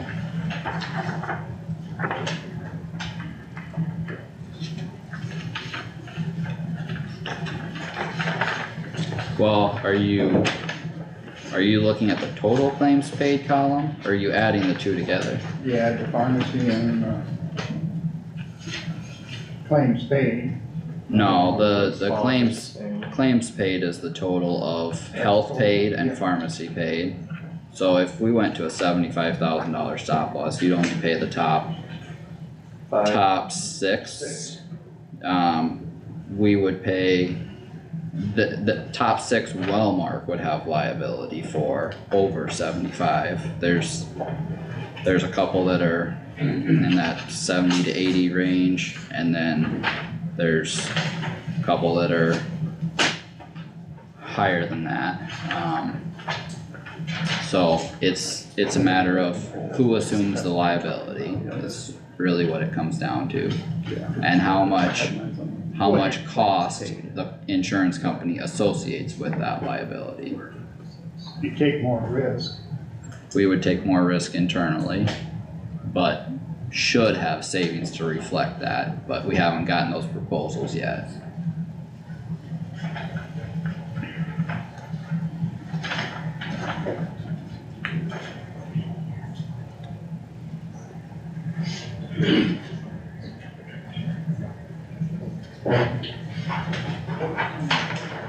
So what's your plan? Wait until you get more information? Well, I don't know how much longer we can wait.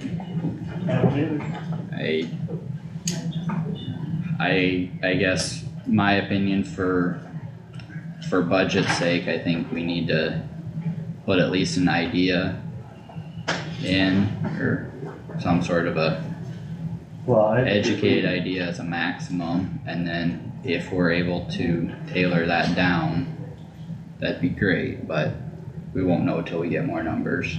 I would say we could go with that $4 million number, just so we have something to work with, because. What $4 million? If we were to, that last one on here, 1,000, 2,000, and then the out-of-pocket max going to 15 and 3,000, and increasing our stop loss to 45,000, that would bring our maximum to 4,024,000. And we could work with that number because the options that we ask for are going to be lower than that. And that would at least get us to working on the budget, you know, if we had that number. But what's not factored in here is the extra liability that we'll pick up. Right. So that's not factored into the $4 million number. It's still gonna take over 20%. Yeah. Yeah, so I mean, if, And your other thing is, are you gonna pay the out-of-pocket costs then to the individual that has a, are you gonna make them take the $3,000 and $1,500 deductible? and We have that's, to decide that. yeah, that's another thing that was discussed, whether we do a deductible reimbursement in that form again, even if we went to even if we went to a higher deductible plan, we could potentially reimburse the deductible back down so that it's, But then you're taking more more money out palatable of for employees, but out of the fund, so are you saving anything? depends on, You're just betting that you're smarter than the insurance company. depends on how healthy everyone is. Yeah, it depends on how much it gets used. But if you just change the, deductible, it only makes about $130,000 difference. You go from 4,449 to,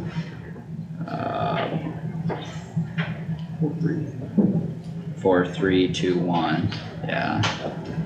So, but that's only with $1,000 and $2,000 deductibles.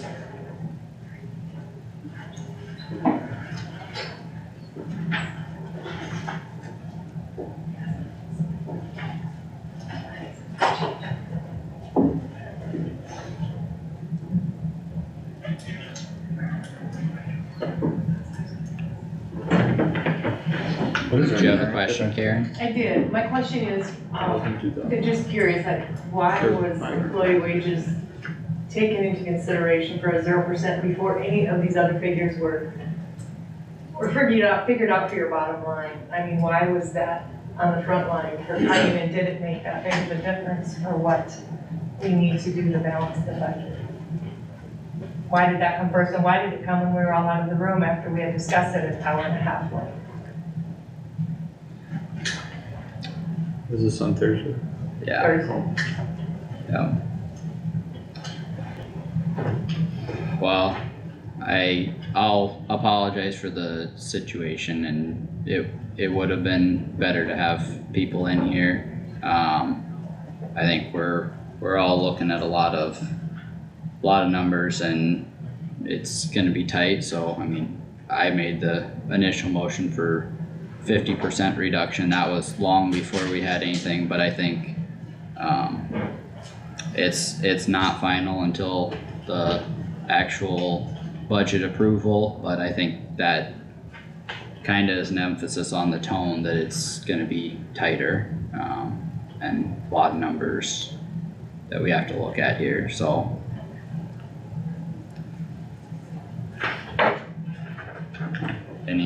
Any other thoughts? What caused it to be so much tighter this year?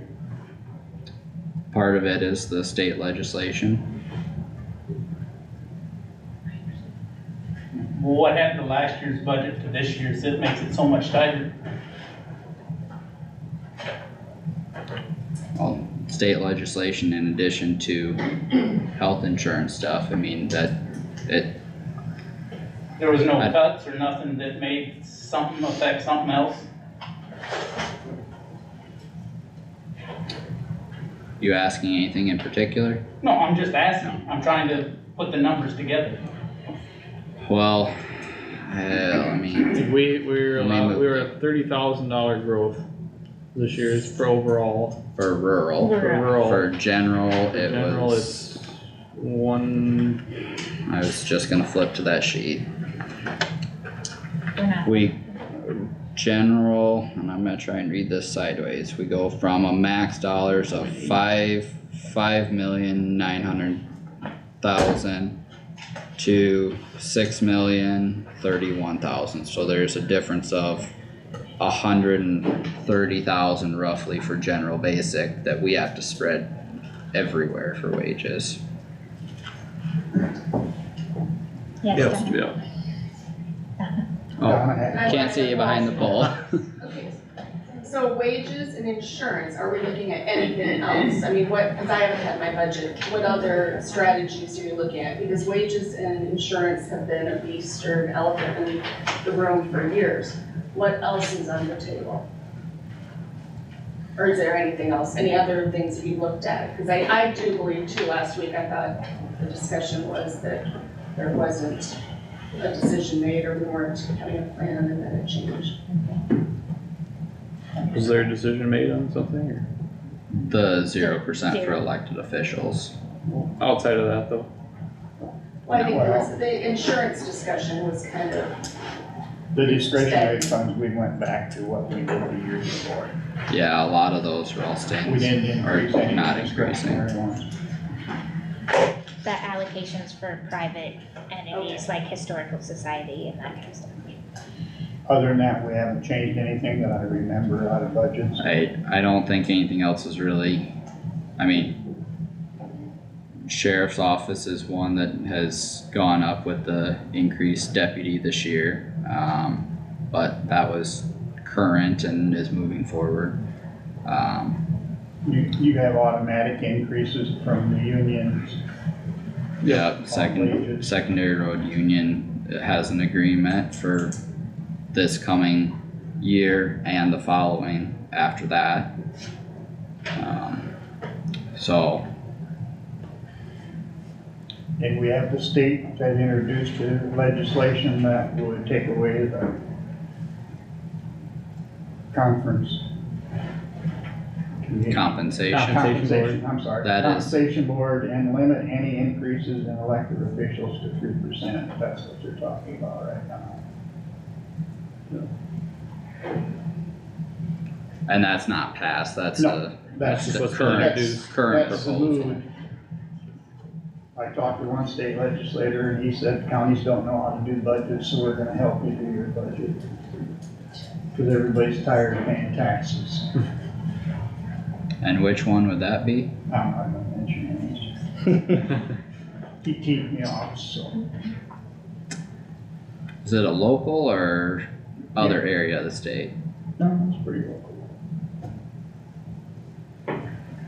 The decision to, reduce it to the comp board recommendation of 0 for the elected officials. So our clerks, that does not include our clerks? Your deputies or other clerks in your Other office? clerks? That does not include people that are not tied with elected officials.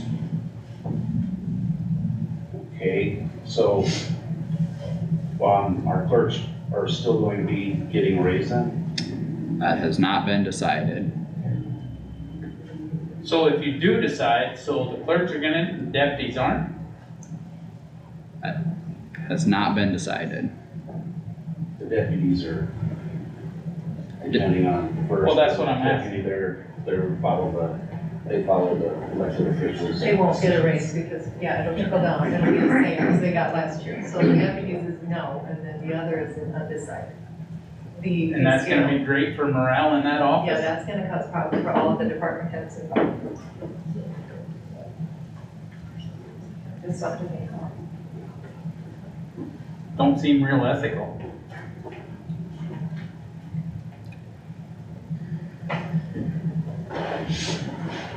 Believe me, we're struggling with it too. We've been dealt a crappy card and we're trying to figure out the best way to handle it.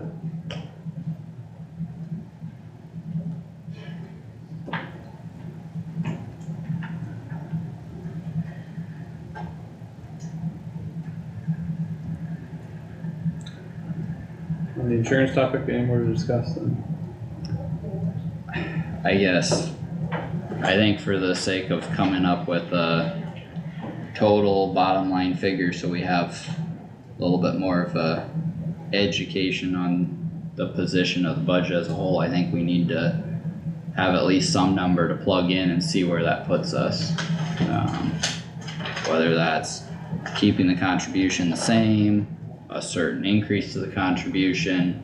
I think we need to plug something in so that we can look at that and see where that brings our totals to. I think we're gonna have to plan on at least a 25% increase in the contribution. A 25% increase in the contribution, I think would be pretty steep. It is, I mean, In the county contribution? That was gonna be my next question, who's paying that difference? Well, it doesn't matter what plan we take, it's gonna take at least 20% to keep it whole. So is there a number that we can be comfortable with increasing the health insurance to keep it relatively solvent and whole? And then figure out a way I pay for it.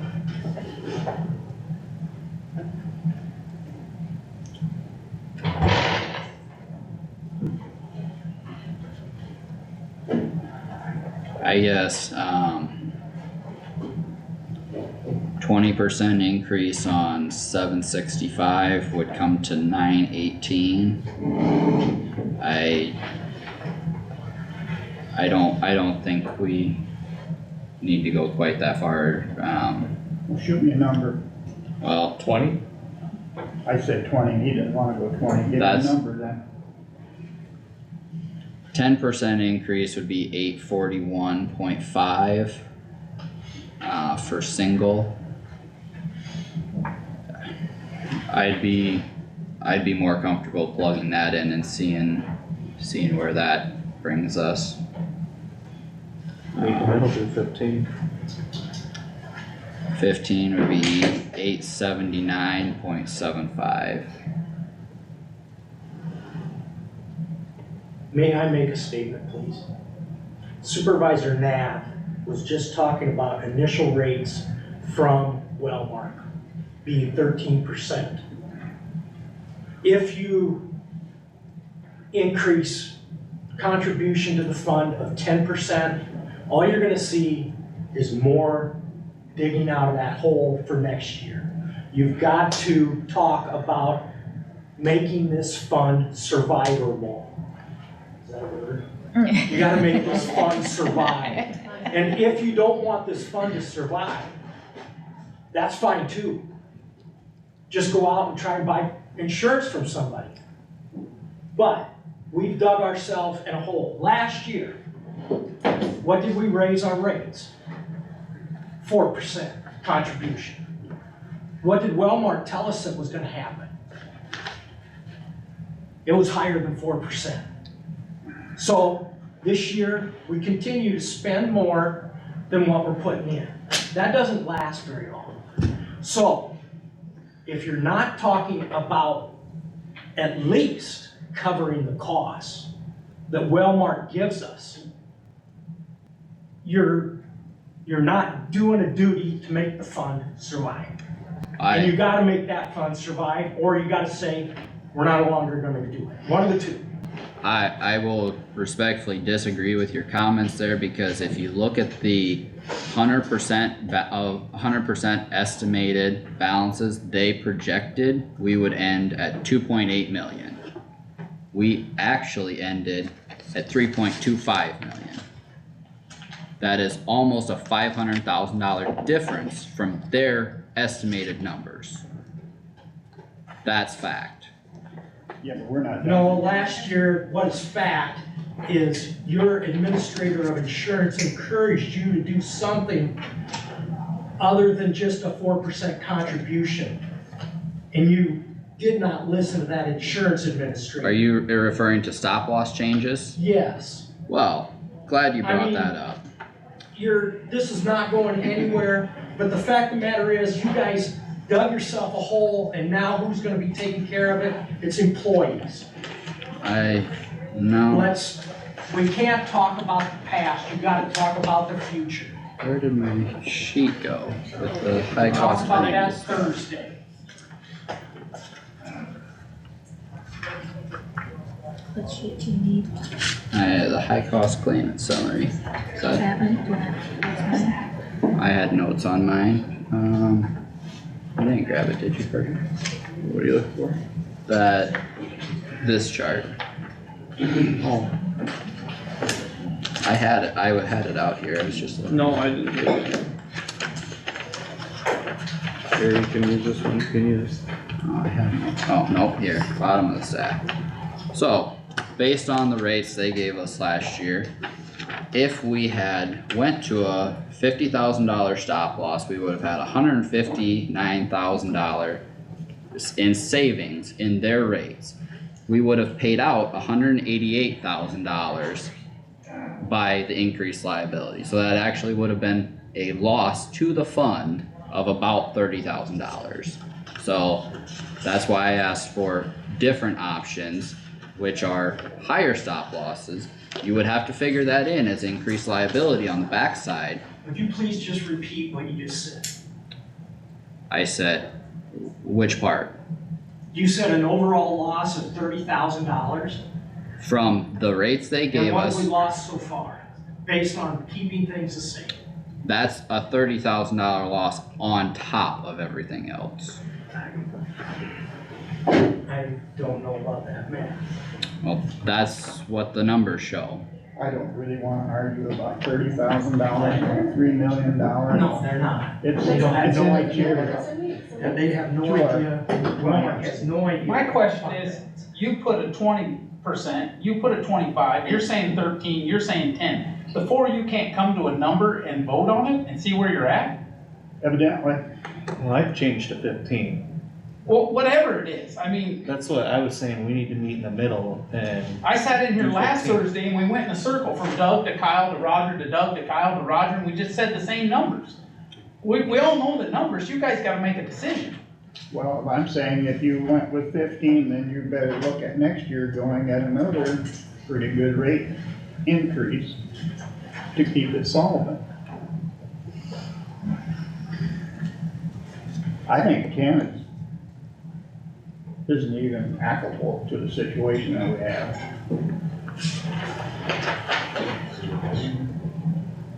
I'll make a statement also. Any money that is over budgeted and stays in the fund, it can be used next year to lower contributions. You get to a certain balance that you feel comfortable with, and you can use it. But if you have a low balance and you need money, there's only one way to get it.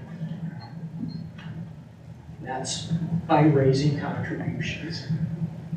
I don't know if there is a solution trying to control costs here. Everybody experiences increase in healthcare costs. And when I say everybody, I'm talking on a nationwide basis.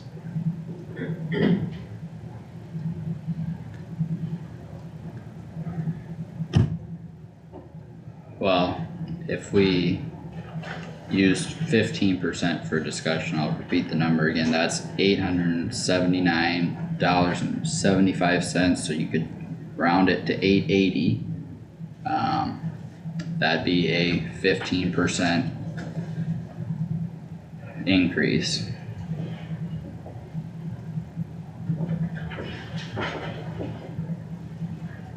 Do you have an estimate of what that's going to affect, how that's going to affect next year's estimated ending balance? I have not plugged that into the spreadsheet. I believe you have that spreadsheet. Well, you were doing a lot of number crunching. I don't have my computer here at all, so. Is that what the current deductible and stop loss or whatever? Current stop loss is $35,000. But, Yes, all these numbers that are, well, until we find out for sure with these scenarios that you presented to Wellmark, isn't it kinda hard to come up with a number? But if you raise deductibles and you give it back to the other end, that it's the same. It's gonna come out the same.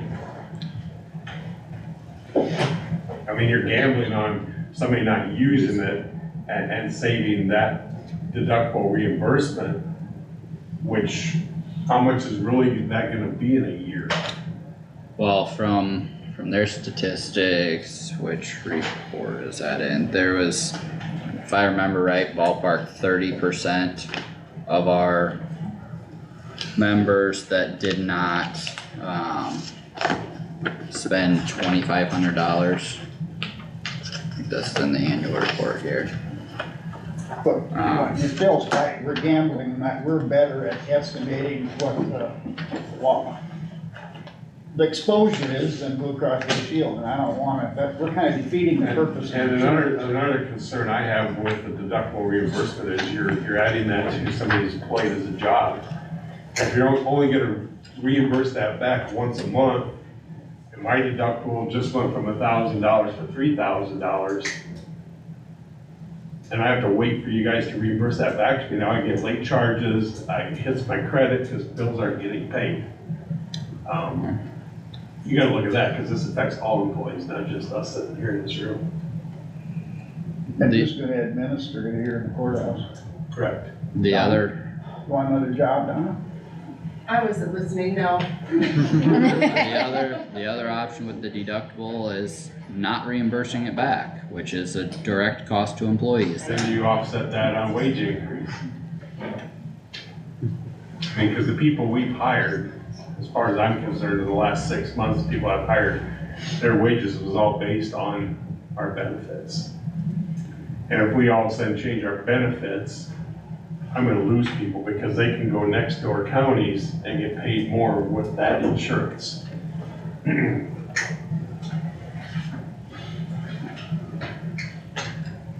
Yeah, and What about local option sales tax?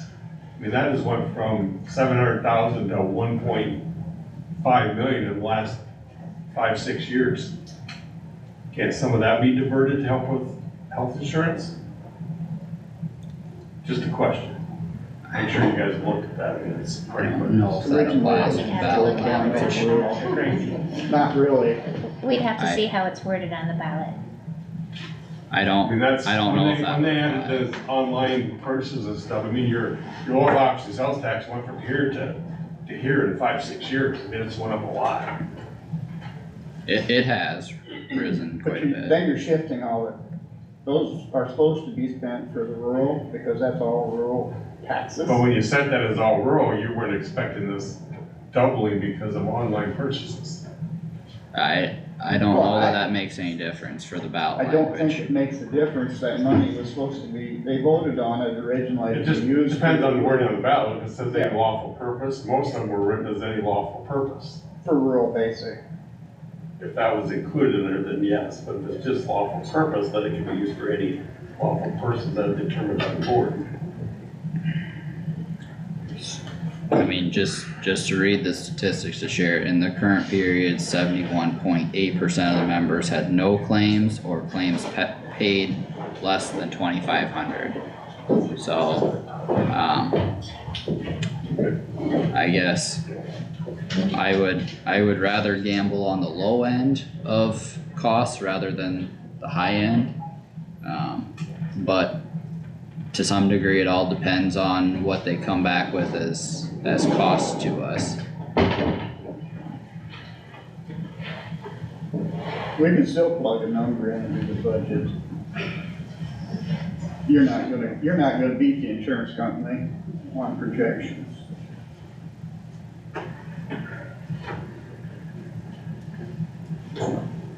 Well, if we plug a 15% in, I think that would give us a starting point, at least.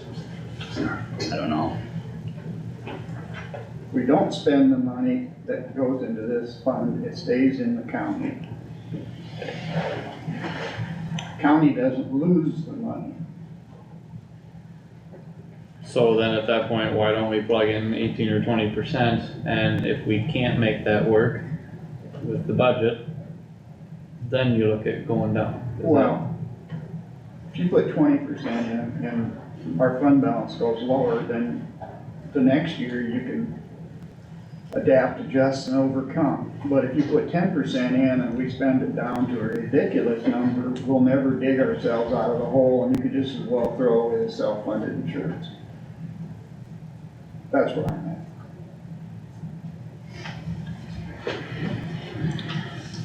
Yeah, we don't wanna see that happen. We're not gonna dig a deep enough hole that we can't recover if we go 20%.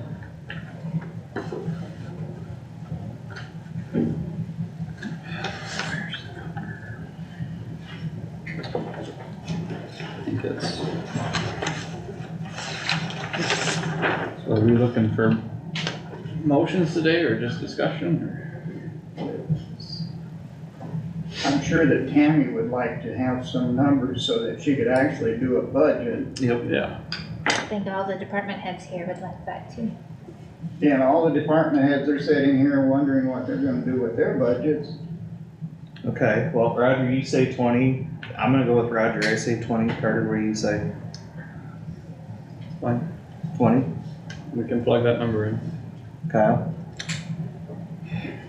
I think that's on the high end, but We gotta I'm start fine with, somewhere. I'm fine with looking at it, but I'm not gonna say that's what I would support in the end. Well, I'll go back to Kyle, that money doesn't leave the county, it's on the high end.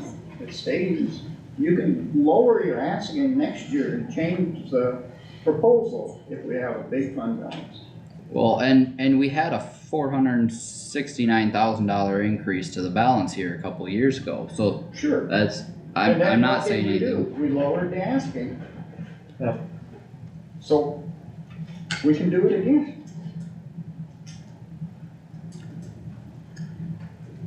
I think we have a general direction. Mhm. And the county's paying that 20%. As far, oh, Yeah. yeah, Thank you. yeah. Okay, we'll plug that in. Thank you. Any other final thoughts, questions? So working on budget, then we should plan 20% increase on the insurance only. Health insurance. Okay. not the deductible reimbursement, all that other stuff factored into it. And hopefully we get numbers back from them soon on those options and can So evaluate if that. you do that, we're gonna change. Phil, I would suggest that we don't mess with it this year, and that next year you start long before now and start discussing with all. That's what I'm asking, I mean. I- Yeah, we- all the decision to go department from the heads, plan we what have you're at going to 20%. do. Cause you're crunched for time this year. Pretty sure I we was said starting that my last program, we year, had a but bunch we're of waiting meetings. for Wellmark. So what do you do? Well, you can't wait for Wellmark, you're gonna have that discussion without any information from Wellmark. Doug? I requested that Wellmark get our initial rates to us next December of 2024 for fiscal year 26. Okay, Okay. thank you. I mean, I'd like to see a decision that we're gonna keep the same plan at 20% so we can budget, rather than just saying, plan on 20% and we'll decide if we're gonna change it later. I mean, I haven't even had a budget meeting with my advisory board yet, and it's 1st of February. If we raise the stop loss, it wouldn't affect what, We're just transferring the liability. correct, we transfer. Correct. Yeah. So As long as that, we know the plan's staying the same, 20% increase, we can budget for that. Yes. is that satisfactory with the board? I think we're too late to do big changes. Doug? As an employee of Kossuth County and knowing what other health insurance plans are, I'm gonna talk to other employees, but raising the deductible, do you have concerns that the deductible would be doubled? You're talking going, I'm talking to the employees here, just asking that question. For me, From 1,500 to about 3,000 for a family. 2,000 to 3,000. 2,000. Yeah. 1,000 to 2,000, 500 to 1,000. That would be doubling the deductible. But you're also raising out of pocket. There are ways that we wouldn't necessarily pay out of pocket, but we could increase that also. I'm just asking employees, do you have concerns there? There's some people don't ever meet a deductible in a year. Don't even have an expense on a deductible. I met it last year, yeah, knock on wood. That's be thankful we're healthy. The people sitting in this room. I guess personally, I wouldn't, to help keep everything the way it is, it wouldn't bother me to change them deductibles. Cause it's not terrible, and even if you had something catastrophic, yeah, it might put a pinch on some people, but you still have insurance and it's still covering you. I agree with that. Thank you. It's far easier to plan that way, at least. Because you know, okay, well, the max out of pocket's 3,000. I gotta have 3,000 or whatever, you know. Yep. For people to plan and know that you gotta have that just in case. You know, you guys are talking about your 3 million, just in case. Well, that gives a number, it's easier, but you start taking from paycheck and paycheck and do that way with employee pay or whatever. Some people maybe can't do that, right? I don't know everybody's scenario, but somebody probably is paycheck to paycheck, and now you're gonna say that they're getting no raise and take an extra $250 out of their check every month, and now they're deciding if they're buying their medication or groceries or gas so they can get to work, so that they can try and make $250 less every month. Not to downgrade anything that you guys do, but you're getting paid to decide how everybody else budgets at home. They don't get paid to do their own budget and pay their own bills.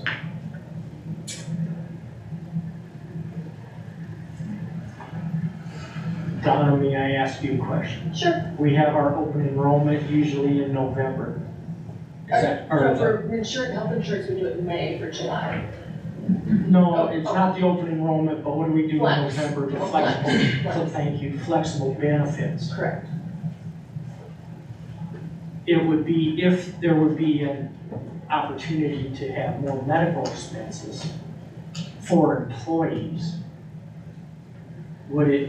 is it possible to open up and increase flexible benefits if people would desire? Do a new open enrollment in July, if the rates change? Correct. I would have to ask that, I don't know, I think from what I've experienced, WageWorks is fairly willing to work if there's, but I don't know what triggers a new open enrollment. Does that make sense? Yeah, I think so. I mean, Did my question make sense? Well, I know what you're saying, but There's an opportunity for more right, contributions, if you want to. eligible expenses Right, if there was additional deductible and additional out-of-pocket maximum, there is an opportunity for more expenses and people may I'm wanna not do sure that pre-tax. if they set those parameters or if we have just set the open enrollment parameters, but like for daycare, if there's a significant change, you can adjust your contributions. I don't know about if that's allowable. I think they do it calendar year historically, so just. Okay, thank you. Donna, has there ever been anything from Blue Cross Blue Shield that had different plans available? We would, I mean, I'm sure Wellmark will sell you whatever product you ask for, but you're gonna have to ask for that if it's I'm not as well versed, like the state at one point had 3 different plans that you could choose from. Right. But again, we're talking about choosing, do you opt for a higher deductible? I mean, they have different plans. We've never asked, though, have we? I think you're asking two different questions. Believe we have. She's referring to different plans as far as, and if you look at the healthcare.gov, the only difference in the plans is the deductibles. As far as the core value of the plans are the same. It used to be, Wellmark used to have, their blues, their classics, they have different levels of different plans, they have different coverage levels. That I do not know as far as groups, if they still continue that or not. But if you're gonna change plans, you're probably gonna lose somewhere in some sort of benefits. Well, I think there are counties or local governments that they call it a cafeteria where you can pick and choose, and those types of, you are allotted so much money per month or per year that you can use how you choose. And if you wanna get something with a $25,000 deductible, you can.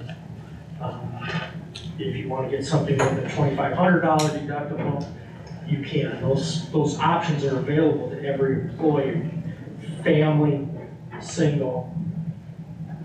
I don't know if that's around much anymore or not, like Phil was talking.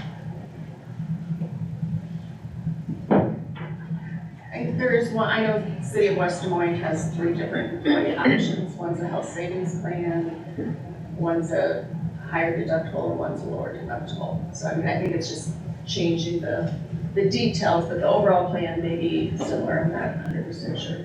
So what do? They give the higher deductible as a benefit, and then you can buy up your insurance as an individual? I believe so. Is that an option the county wants to explore some other time? I think maybe the trend right now would be to possibly look at possibly an HSA. We have a higher deductible plan. Right. Employees can contribute into that to buy down their deductibles.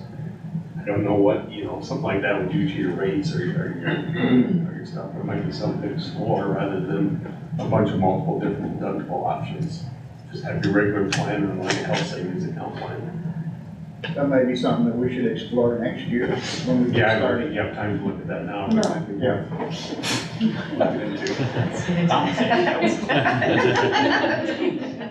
But we're always kind of reactive instead of proactive on insurance, and we're. I know a lot of businesses have those 2 options, a deductible option and a health savings account option, which the health savings accounts obviously are more attractive to your younger people that don't use the insurance. but there's still an option. So we're good with insurance right now? I'd say. You guys don't forget that next year, explore some more options, get it done. Yep, yep. So are we changing deductible or not? We're gonna wait for Blue Cross to get back to us. right, Yep. With the numbers, before they go anywhere else. I thought that was the. I thought we were making. We have them numbers, don't we, Doug? For the, whatever it was, max out of 1,500 and 3,000? Well, we don't have, that 75. right now, we have our current policy plus 5 other options. And, Yeah, one of them was current with raising deductible to 1,000 and 2,000 and 1,500 and 3,000 for out-of-pocket max, so that'd be slightly increasing those, but everything else would be the same. What's our out-of-pocket max now? Single Two. 1,000, family 2,000. That's our current. Yeah, that's current. 1,500, So- 3,000. It doesn't solve the whole insurance issue with the county by going to 1,500 to 3,000. In the end, it makes $200,000 difference. Not even, Not even that much in the fund Hundred. balance. 120,000. Does that make sense to you?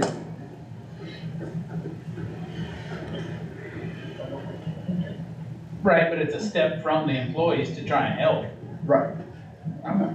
But, I mean, it's not a golden, No, there ain't no golden fix in any of this insurance. Yeah, They screw everybody. I mean, I thought 13% was a pretty good increase for you guys when I've heard of local businesses at 40, 45% increases. I think ICAP had decent increase this year, again, last year, 30. 30% for property insurance and liability. Yeah. Yeah, But I think that. we'll have that too. It's insurance, it's. Yeah. Yeah. A necessary evil. I know out at Farmers Mutual, a lot of that has doubled too.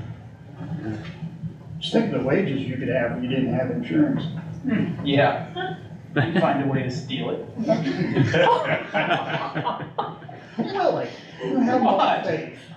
I do have a lot of faith, that's why I said it.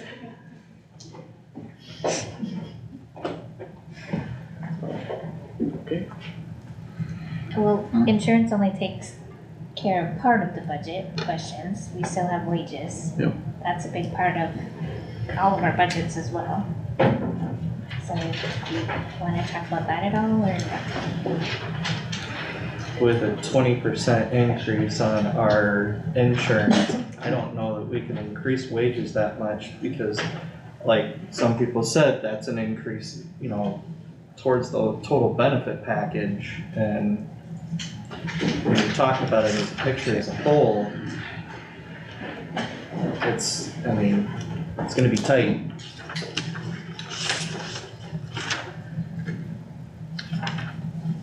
I'm gonna organize my papers for 2 seconds so I can move on from insurance. I do have some thoughts, but feel free, anyone else who wants to.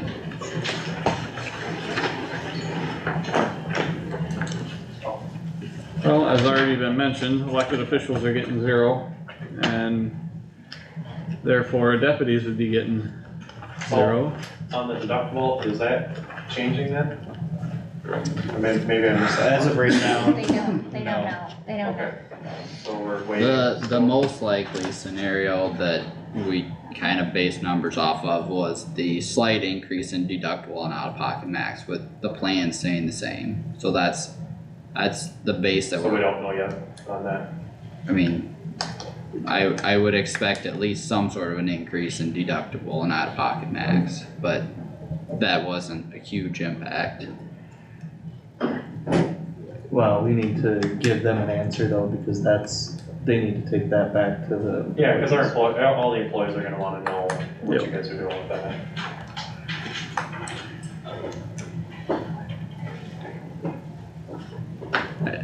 Or if you can't make that decision today, what the ETA on the decision is gonna be, I guess would be the other side of that coin.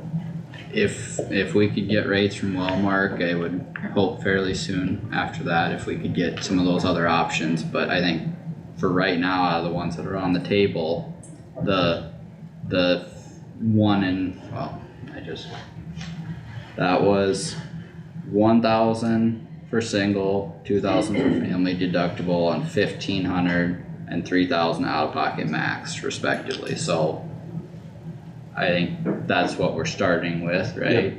Yep. I mean, You so, don't change anything on a $60,000 a year employee. You have an 8% increase in wages just for insurance, or if you wanna look at it that way, and that's the way we have to look at it, realistically. Doug? I respectfully request that a letter come from the Board of Supervisors with any change to benefits to employees. I would prefer that the Board of Supervisors tell the road department and the engineer's office, not the county engineer. We could probably do that. Tammy's making a note of that. And that's for everyone in the, I think all of every, us? I would All assume that would go to everybody then. yeah. Yeah. Every full-time employee that has health insurance benefits.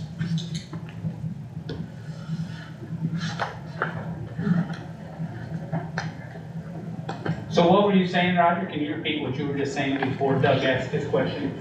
you want it to go to every. No, employee? about the 8%. 8% or whatever you were saying. With the increase of the insurance that we have to make, that would, he calculated out to about an 8% increase In your benefit. in your benefits. So it goes back to what I said in the beginning of the meeting. Now our benefits are part of our salary. As far as I'm concerned, they are. Okay, so just remember that next year when you're figuring this out again. Do you take it any other way? No, I don't. I just want to make sure that you guys are aware of it because, like I said, for the 8 years that we were negotiating, they were always part of our benefits. And if you want us to start contributing to our own benefits, who's gonna stay for that? I'm gonna be gone, I'm not gonna. Yeah, I understand. I'm Rogers is not. taking it to the right side of the board there. That's all, I'm just making sure you're aware of what you're saying.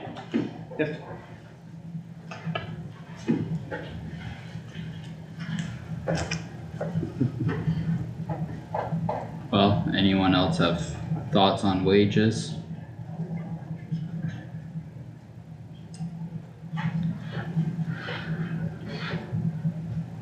Roger, you got gears turning down there? Yeah.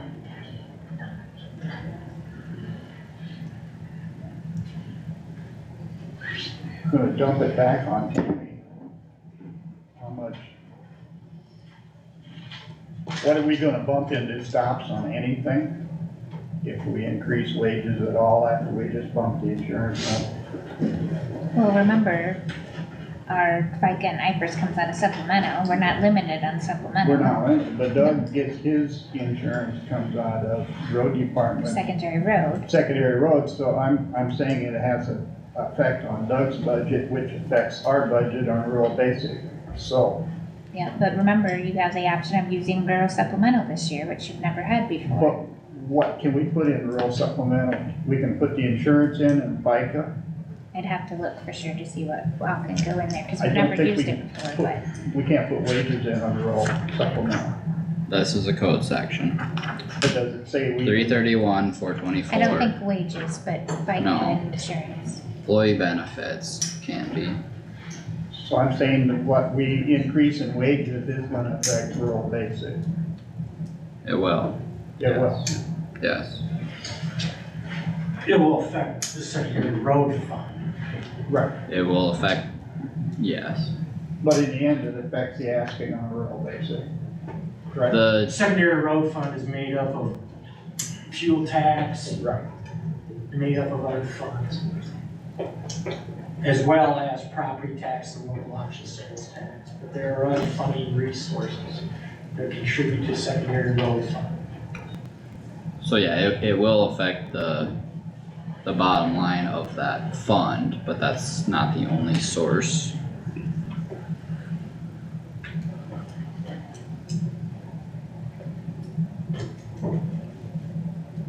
And transfer station is Under, tipping fees. is that under rural basic? No, No, that's, tipping fees, the board of supervisors contribute $25,000 to the transfer station, otherwise it's all made up of fees. People bringing their refuse.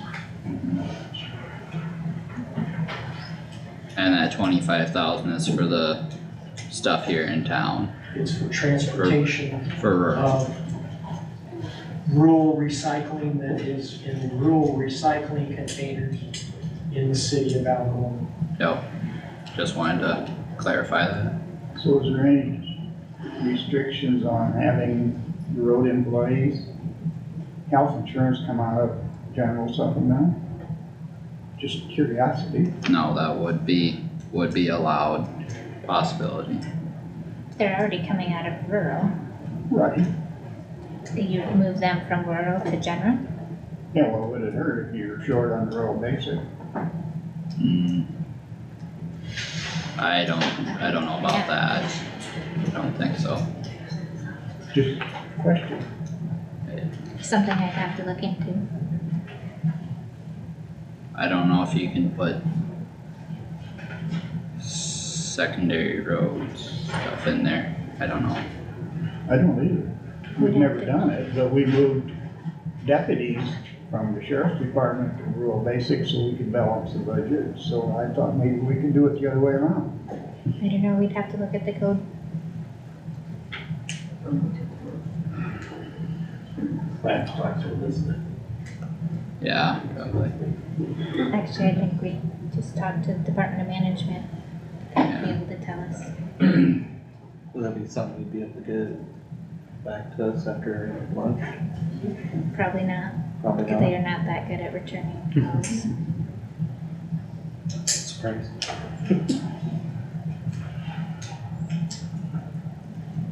But I could try.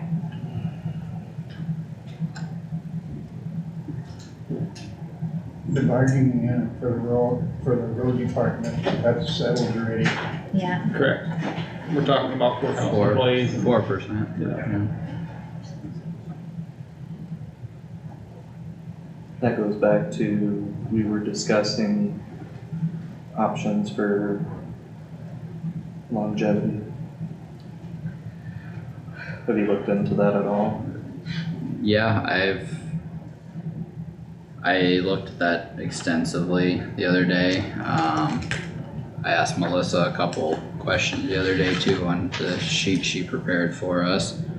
There's a couple on here that do not get longevity, but they are on the list. A total of approximately 950 years of service. So there are some in here, but with the changes that were made last year with the wage, scale and the reasons behind that, I guess I feel longevity should be more of a focus for wage increases this year to hopefully balance some of that out. Too bad Todd's not here, but he was one that had, in his conversation with the board, had asked about a few things which related to that topic. you may have to change the wording, cause it says full-time employees, and not all of Todd's are full-time. I'm aware of that, You might have to change some of that. and I don't know if that'd be necessary or not, but yeah, I did ask Melissa that question yesterday. We wouldn't have to have separated longevity for half-time employees versus full-time, would we? You just take out the word full and have it apply to everybody. So someone that would be part-time at 5 years would get the same longevity increase as someone that's full-time at 5 years. That's what you're saying. Say that again.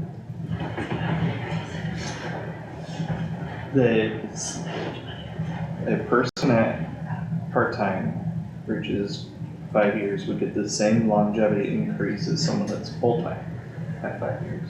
Based on their hours worked. Years as a job. The longevity scale. That's Tammy's saying, if we take out the word full-time and open it up to all employees, that's what would happen.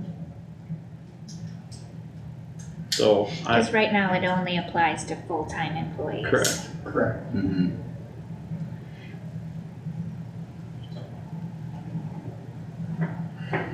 You have no issue with part-time employees getting We're talking about one employee. I was just saying, longevity. do we only have, I have 30 part-time people. So if you're gonna do a part-time, Doug has part-time employees Yeah. for the summer months anyway. granted, mine aren't gonna reach They're longevity for temporary. quite a while, Yeah. but there's. I don't know how that affects that. So if they were multiple years as temporary, they get, whatever it is, correct? If that was a change that was made, currently it's full-time only. I was just pointing that Doug? out, so you were aware.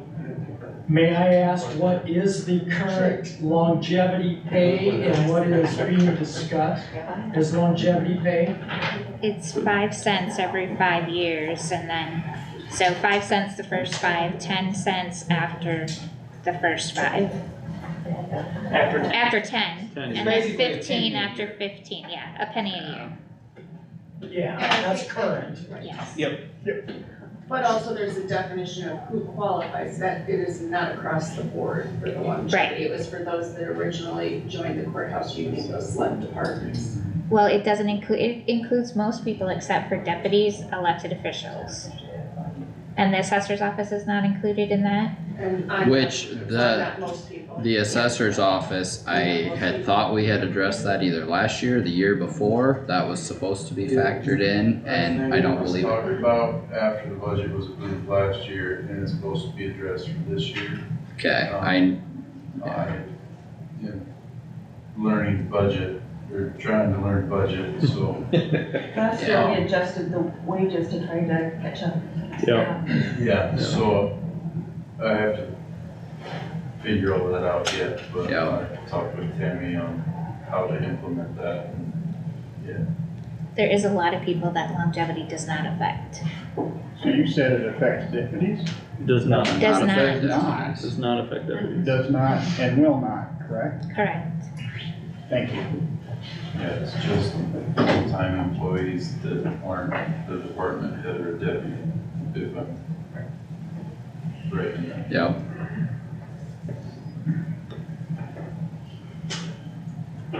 Is the board discussing changing this longevity then? I think that's what's on the table, is whether we should or not. So As has a there been unit. discussion of what the new longevity schedule would be? There As has far not. as, At this point, we have not discussed that portion of it.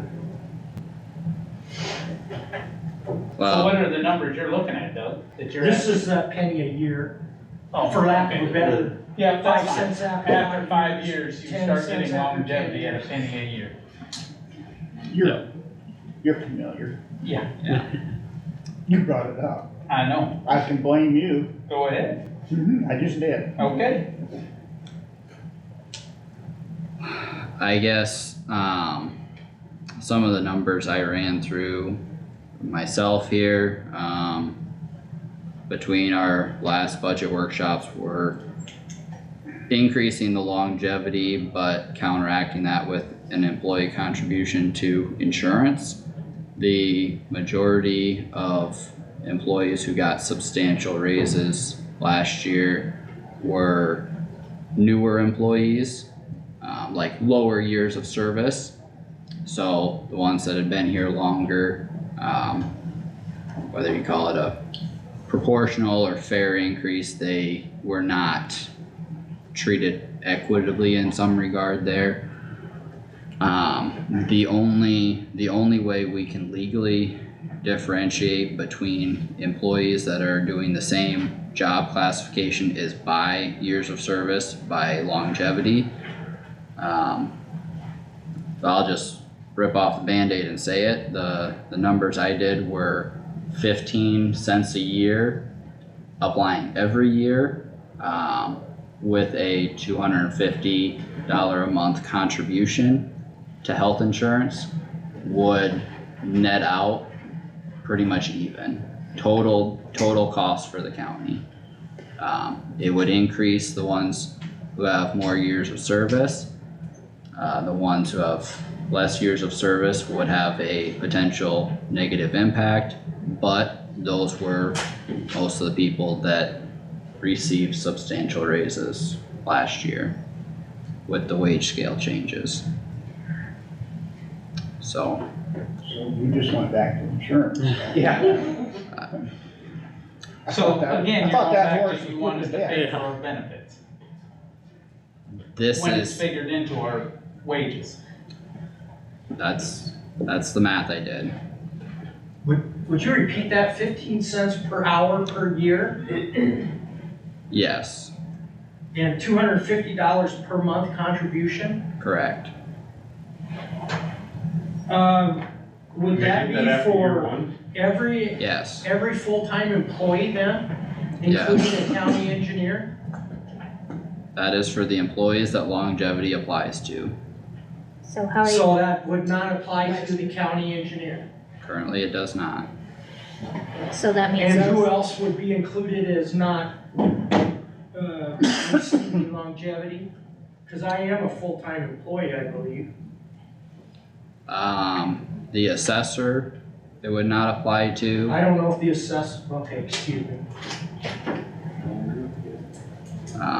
That was one that was on the list, is included in the 952 years, but would not apply to. There's a couple on this list that it would not apply to, but 15 cents is $312 a year, correct. and there's over $400 increase in the premium, so where did they gain?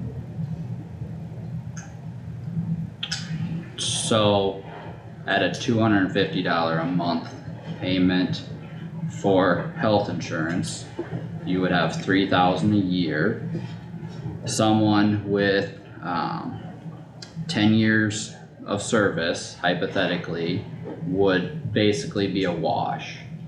Those under could have a negative impact, those over would have a positive impact. But my point there is that would be taking steps to address the changes that were made last year, which substantially benefited those with less years of service. Now you're tying insurance to how long you've worked at a job. No, I'm tying that as a total compensation. Does affect things though. so, It does. That change that you did last year did not affect all departments. No, it did not. Well, And the change didn't come from the board, it was regulatory, wasn't it? It was a Correct. law There that was says you had to be legally. paid? it wasn't a that's- law, it was something that was pointed out to us. and my point with that Yes, it is is, a law, but it wasn't a law change. Right, no, it was, you were just following the law, so that, but my point with that is Shouldn't the legal option that we have to differentiate between years of service is longevity. That's the only thing that is an option. no, I'm not disagreeing with that, I'm just making sure that you guys were just following the law, that didn't affect the We were. employees. Correct? It wasn't their choice, that you had to make that change. Correct. So Kyle, are you saying that those that aren't eligible for longevity, deputies, elected officials, do not have to pay up out of pocket for insurance? I did not say that, that is a piece of the conversation, I think that just complicates yeah, things way too yeah, far, that's- as you look at that. They would How are have, you you gonna- can't discriminate. I don't know. and that's one of the reasons I had asked you about whether we could call a comp board, meeting again, and based on the code, we could request one, they do not have to do it. But tied in with that, my thought, recommendation, suggestion would be to request the compensation board to meet again to evaluate the changes in insurance and hopefully do a flat increase for insurance to compensate for that change. You wanna have the compensation board Meet again. Meet again. meet again, why? Cause in the end, we're the ones that have the final say, we don't have to take any of their recommendations. They set a maximum limit. If they see that we are making changes to health insurance, if we say an employee is gonna contribute $3,000 a year, and they come with a recommendation to us that we're gonna increase wages $3,000 a year, you could offset it You mean for elected officials? for elected officials. If you're gonna do that, why did you reduce it to 0? Because that's a percentage, it's not an increase, it's not a flat increase for everybody. But isn't that costing you the same money? If you No, make people pay and you raise it to $3,000, That's same money. You're behind. Yeah. It'd be Doug? taxed. You have to consider the tax consequence on that extra income as well. Is part of the duties of the compensation board to take into consideration benefits of county employees? No. No, It's always talked about. but it's At not part of every- the code, salaries. Salaries, that's all it encompasses. But they still figure it They in. do, but it's not, code wise, it's not, it's just, You're not required to figure that out. no.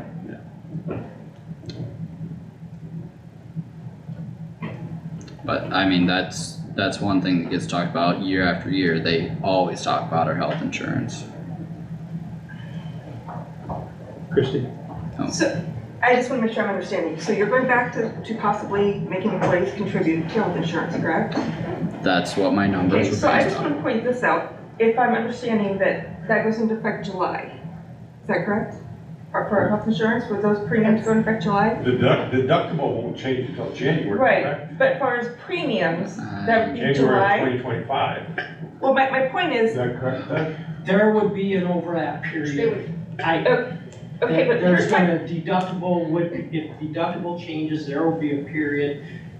So if you make the I don't know if it's deductible of the first 6 months, it's gonna change in the middle of the plan year? It will. okay, but that's not my point. My point here is if I have to start paying premiums in July, I do have the option of going on my spouse's insurance, but not until January. So would I be able to cancel that insurance from January through here?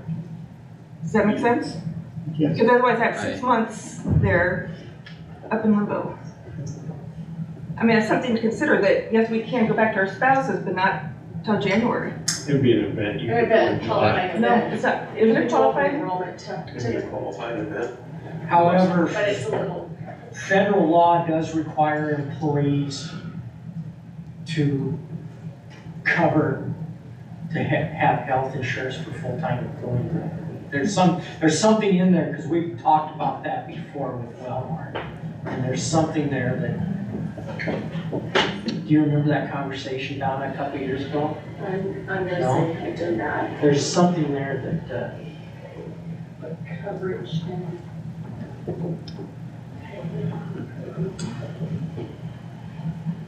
I have a question going back to the longevity issue. I guess I wasn't aware that how many department heads do not receive longevity then? As far as Derek, Luke, Phil, Officials do, do not.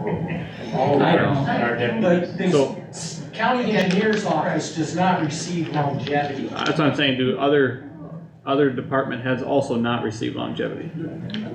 Derek doesn't, I don't think. Okay. Yeah, I don't think any of the departments. Okay, I just wanted to make sure I was clear on that it wasn't just one or two. I don't It think was all any based on does. the unit. Engineers do they, Doug? No one in the county, no employee, full-time employee in the county engineer's office receives longevity. Only the secondary road department. The secondary road department receives longevity. The secondary road department has an hourly wage, Whereas the engineer department is a salaried wage. which I Correct. think most, everybody in the courthouse has. Yep. Except for those, well, yeah, no, on the scale, those, yeah, that's still salary. So by making a change to longevity, it affects employees in the courthouse that are not deputies or department heads and secondary road workers. Am I understanding that correctly? Secondary road workers have a longevity schedule according to their collective bargaining unit. That's what I said, yeah. Or it impacts the You just secondary. said that they do not have longevity. Secondary road workers. Okay, I must have said that wrong I then. think you said they do. Okay, But what you do here does not affect secondary road workers because they're under a different contract. We would have to address that, union agreement, which with the holiday discussion and the other discussions we had previously today, it could be incorporated as a proposal to them. What was the holiday discussion? Just curious. The difference between, the adding current Christmas Eve to the holidays, holiday. yeah, Christmas Eve. Oh. But, yeah. I don't know what is being decided here, I guess, for, That's numbers I was running through in my head and, well, my phone, my calculator, whatever, but that's just up for discussion. Today, my opinion is to leave it the same, because we just increased the cost of health insurance substantially. Think address it next year when you go in to your budget negotiations, but that's just my opinion. Well, this is, I mean, yes, the changes last year were for legal reasons, and I'm not walking back from any of that. But I think this is the year it should be addressed to, try and be fair to all our employees. on the other hand though, if you're making $10,000 more than the other person in your office because of a legal change or a regulatory change, then suddenly you're making the same amount of money. And now you're unhappy that you're making the same amount of money you would have been whether that other person got a raise or not. You know, versus you would have been happy climbing up anyway. It's not our problem to fix regulations. That's just what had to happen.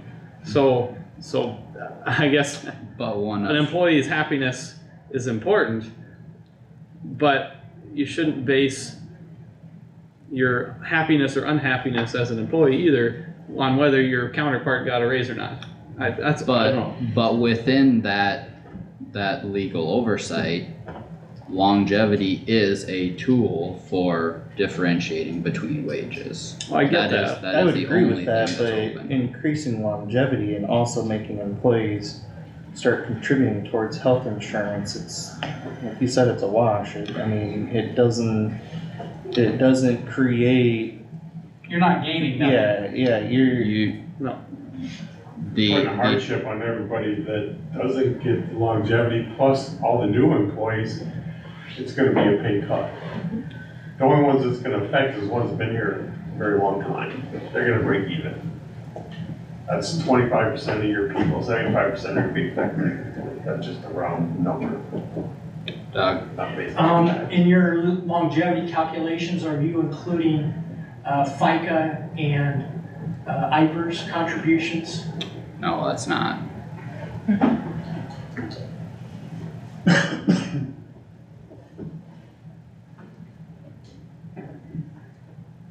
I would be open to raising longevity. I mean, and that is what's been requested too by the employees have approached us in doing that. I'm not sure that that's going to be using that as a solution, to wage differences long-term. I'm not sure if that's the best option. Yes, I am in favor of raising longevity because a penny a year is barely, I mean, it's a couple $100. It's, I don't know. It doesn't amount to much. No. And so I think we do need to keep up with the times as far as the benefit goes on that. Cause it's been at a penny a year forever, but, I also think we need to look at the schedule of longevity too, because that first benefit period you hit is that 5 years and that's a struggle for people to, they don't get that benefit until they hit 5 years. Do they really wanna stay here that long? well, that's the To point, get to is that encouraging benefit. people to stay. Right. But that Right, was but at a also part of what I penny a said. year, If it that's- applied every year, you would have a consistent step up. You would have, I mean, regardless of a percentage or a increase across the county, you would still individually have a gradual increase as well. So let me get this clear. We're discussing this in lieu of a percentage of raise, or you're discussing it as a standalone item? You haven't really made it specific yet. Either or.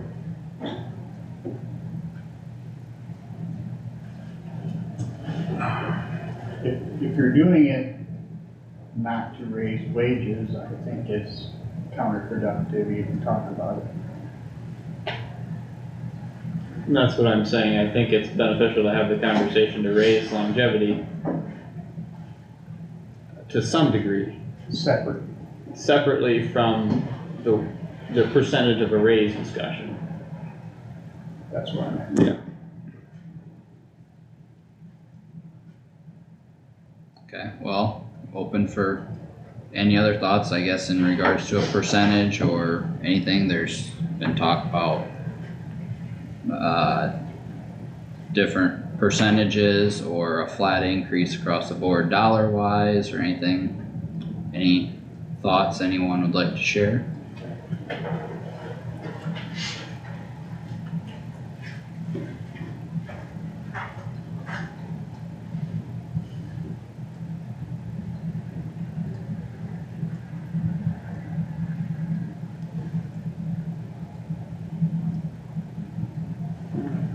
What would a 2% increase across the board look like, dollar wise?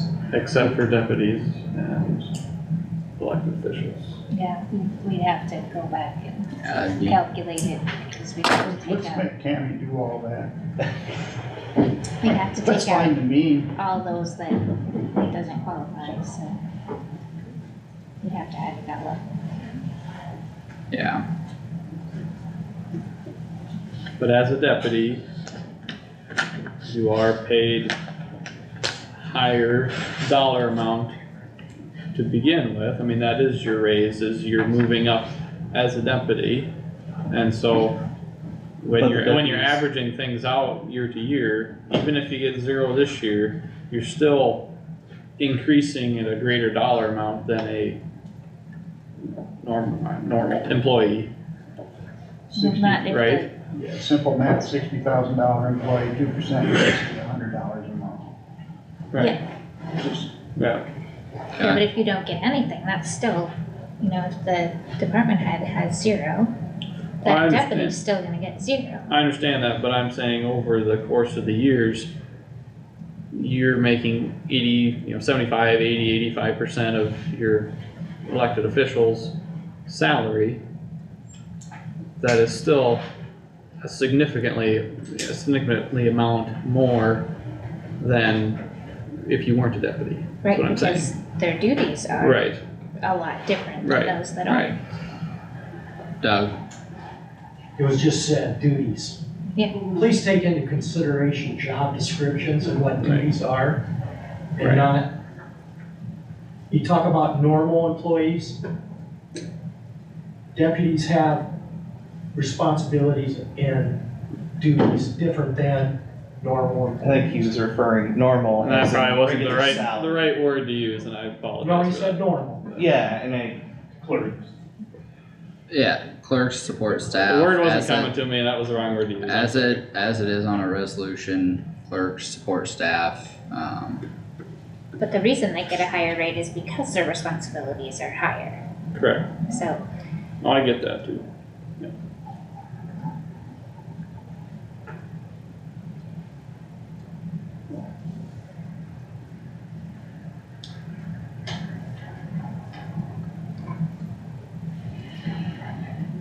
Roger, got any other numbers? Well, just thinking most of the salaries come out of general supplemental, except for road department, or. None of the salaries They come come out out. of general basic, only FICA and IBEX. I mean, I meant general basic, I'm sorry. Yeah, So we're still gonna have to watch the general basic. Oh. If. We are very restrictive this year on how high we can go, correct? Yep.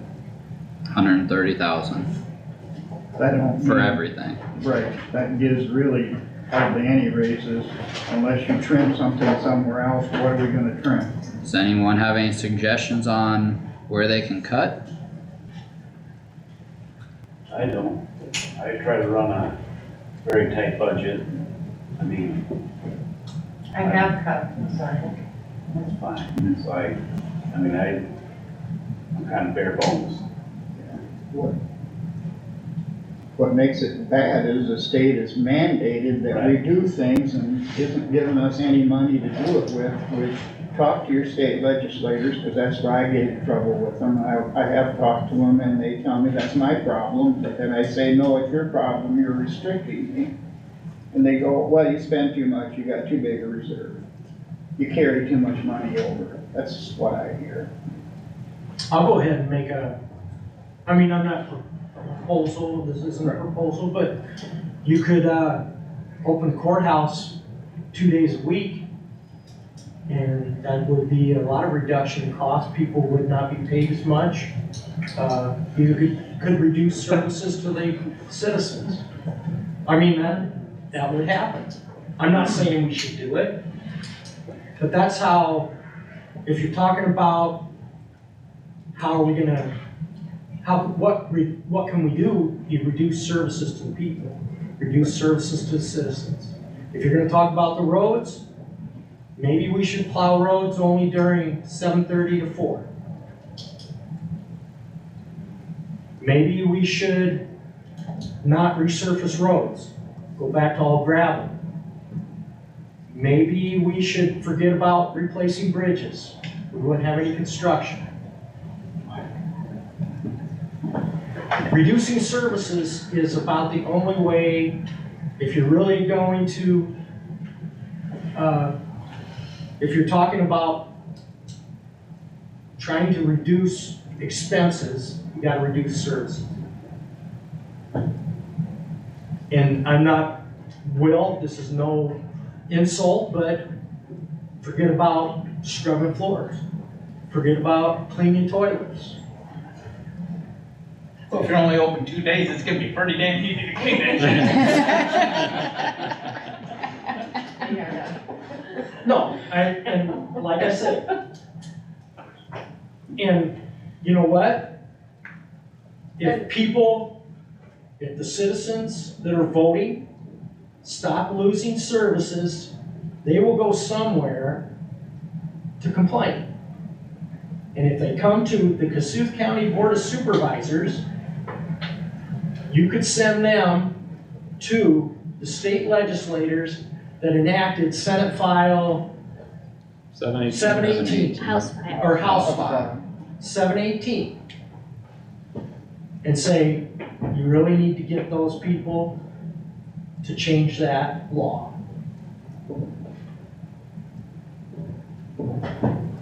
Getting those people to listen is a different story. No, you don't have to talk to them. You No, send I the know. people to go talk to them. I know. Because evidently, the state, when the state legislators were out campaigning, that's what they heard, and that's what they read. I find it amazing though that they didn't address the schools because that's about 55% of the taxes. Yep. They ignored that completely and just went to the county. Well, cities, No, they Cities. we're having the same discussion. did address that because they introduced the ESA. In a different, so they, Roundabout. yeah.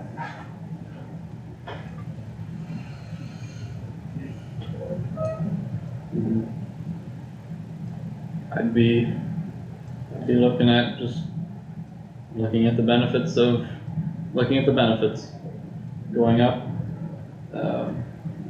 8% as you're talking about, and Well, I'm gonna say I can justify paying the increase in health because I can put that on supplemental. But I really having a real issue with keeping underneath a 2% raise for everybody, which is not much, but the state is forcing our hand on what we can raise. correct. Am I talking out of line? No. Whether I like it or not, that's the hand I'm dealt with. And in all reality, if we plug something in, that would help give us a better idea of what we're actually looking at total wise. So I do think it'd be good to plug something in, whether that's a flat number, whether that's 1-2%. You can plug in 10% if you want, but when you get to the end, at least it would give us a total to look at I and want to be evaluate. realistic, so that's why I Well, said I know. 2%. Yeah, I suggest 2% because then that equates with the 8%, that's about a 10% increase across the board for everybody. With the insurance increase and a 2% raise, that's, I was being a little sarcastic with 10, but. Yeah. You wanna plug 2% in and see what that looks like?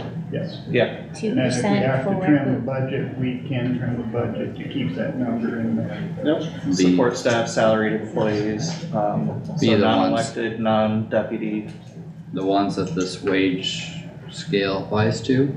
yes. the longevity people. Yeah, If they get longevity, they get 2%. Okay.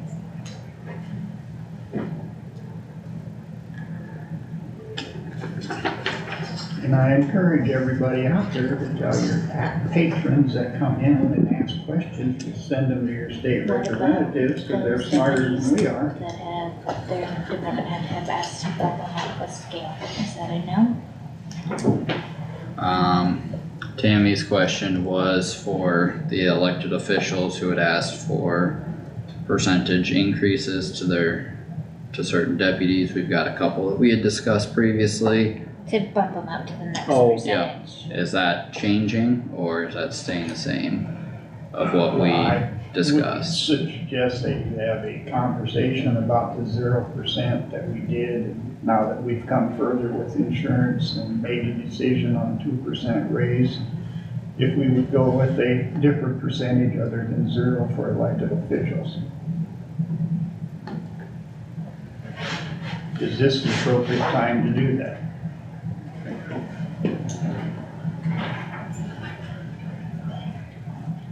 what are you suggesting for elected officials? You'd still have Something that comes out to about the same as when About you just 2%. Yeah, but we're gonna have to go by a percentage reduction. Right. Yeah, So they're, what, 70% reduction?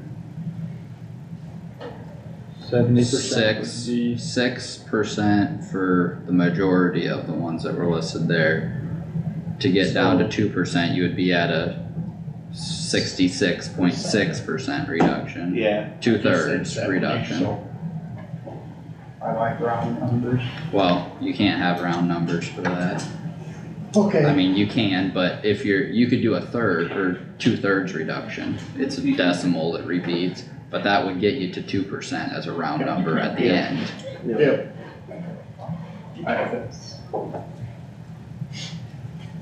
I would make that motion, that we codify it at 2/3 of reduction. Okay. We have a I'll motion. second. Okay. Any further discussion? Any comments from anyone?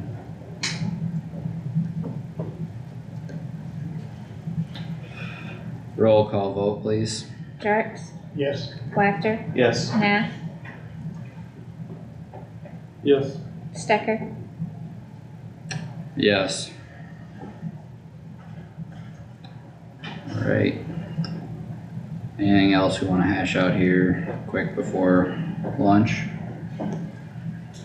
so to answer my question is that no. Oh, yeah, to answer Tammy's question, the question about deputies, I believe Nick had one as well. I would say for this year, it'd probably have to be a no because of how tight the increases are gonna be already. I don't like it, I really don't like it, but Roger, got any thoughts?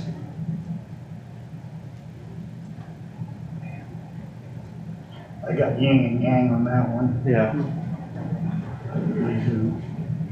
It's tough decision. They're getting a little bit of a raise. They're gonna benefit from the health insurance. yep. Do you wanna give them a bigger benefit? I don't know if that's really fair or not. It's hard to be equitable. What, Carter, makes up his mind. Cause then you're talking, some of those will end up with a 15% increase between. Which health is what, insurance. which is what is proposed anyway, no matter what type of raise you're giving, Yeah, that is factored in anyway, they're separate. but Sorry. Feel free, it's open. Everybody's so- Just close for noise in the hallway. well, can we plug in our 2%? We'll know our numbers, and if it's super tight, then no, but if we're able to do that as a county, then we'll do it. We haven't gotten our numbers back on maybe some adjusted revenues as well, so maybe do a whole new spreadsheet on that and see where it falls. There may be changes in what we have looked at for revenues. That's true too. Okay, that's I mean, good. I have, myself personally have looked at recording fees and adjusted that. So The if interest it, rates, I've yes, adjusted Nick had that. looked at interest Yep. rates, so maybe get the bottom line on those things factored in and it might make a better picture for you all. Yep, Nick's been pretty conservative. I have been. I've been very conservative, but I think the number that we talked about the other day, I think that is conservative also, but we've seen it go the other way too, so. yep, That's the crystal ball as well with recording fees, but I came in conservative my first workshop and I've revisited that as well, so. right. I would struggle to take that away for something that was initially promised when those individuals made that decision to take on those responsibilities. And there was one year that did not happen, and I don't think that was right, but when it was, maybe shouldn't have been promised from the beginning, but it was, so I would say at least look at the numbers with it in. If we have to reevaluate, then we'll have to reevaluate a lot of things, but With it in. for right now, I would So Karen, keep Nick, that in. and I. Okay, alright. With it in at 2%, and for the rest of the department heads, figure anyone that would have longevity, 2% raise. Okay.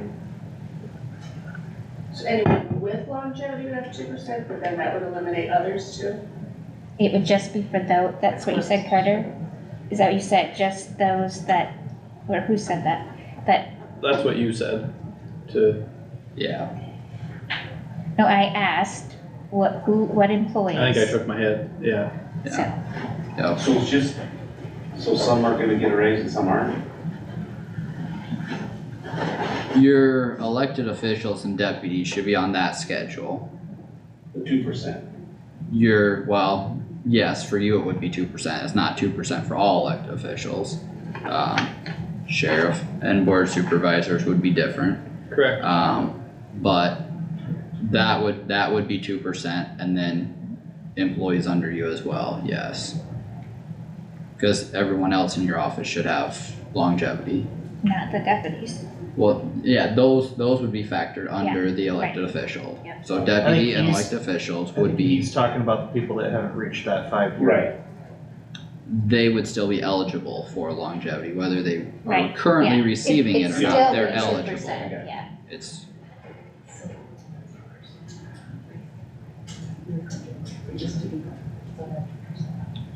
Okay, yeah. clear? Clear as mud. Perfect. Okay. And we can see where that brings us, so.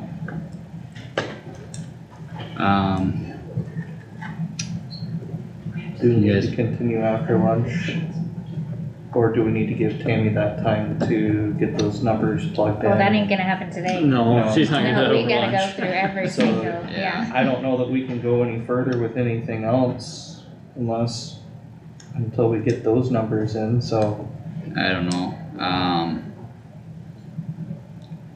might be a couple brief conversations we could have, but I don't know that anything real major, You're gonna have to have a conversation with Roger yeah, and with Doug, with the road department. Yep. We're not finished with those two. no, but we won't have time to get that in this afternoon, the other meeting. So, And better have some idea on what you want out of the road department and what you want out of the sheriff's department before they come in, so that you kind of make up your mind. yeah.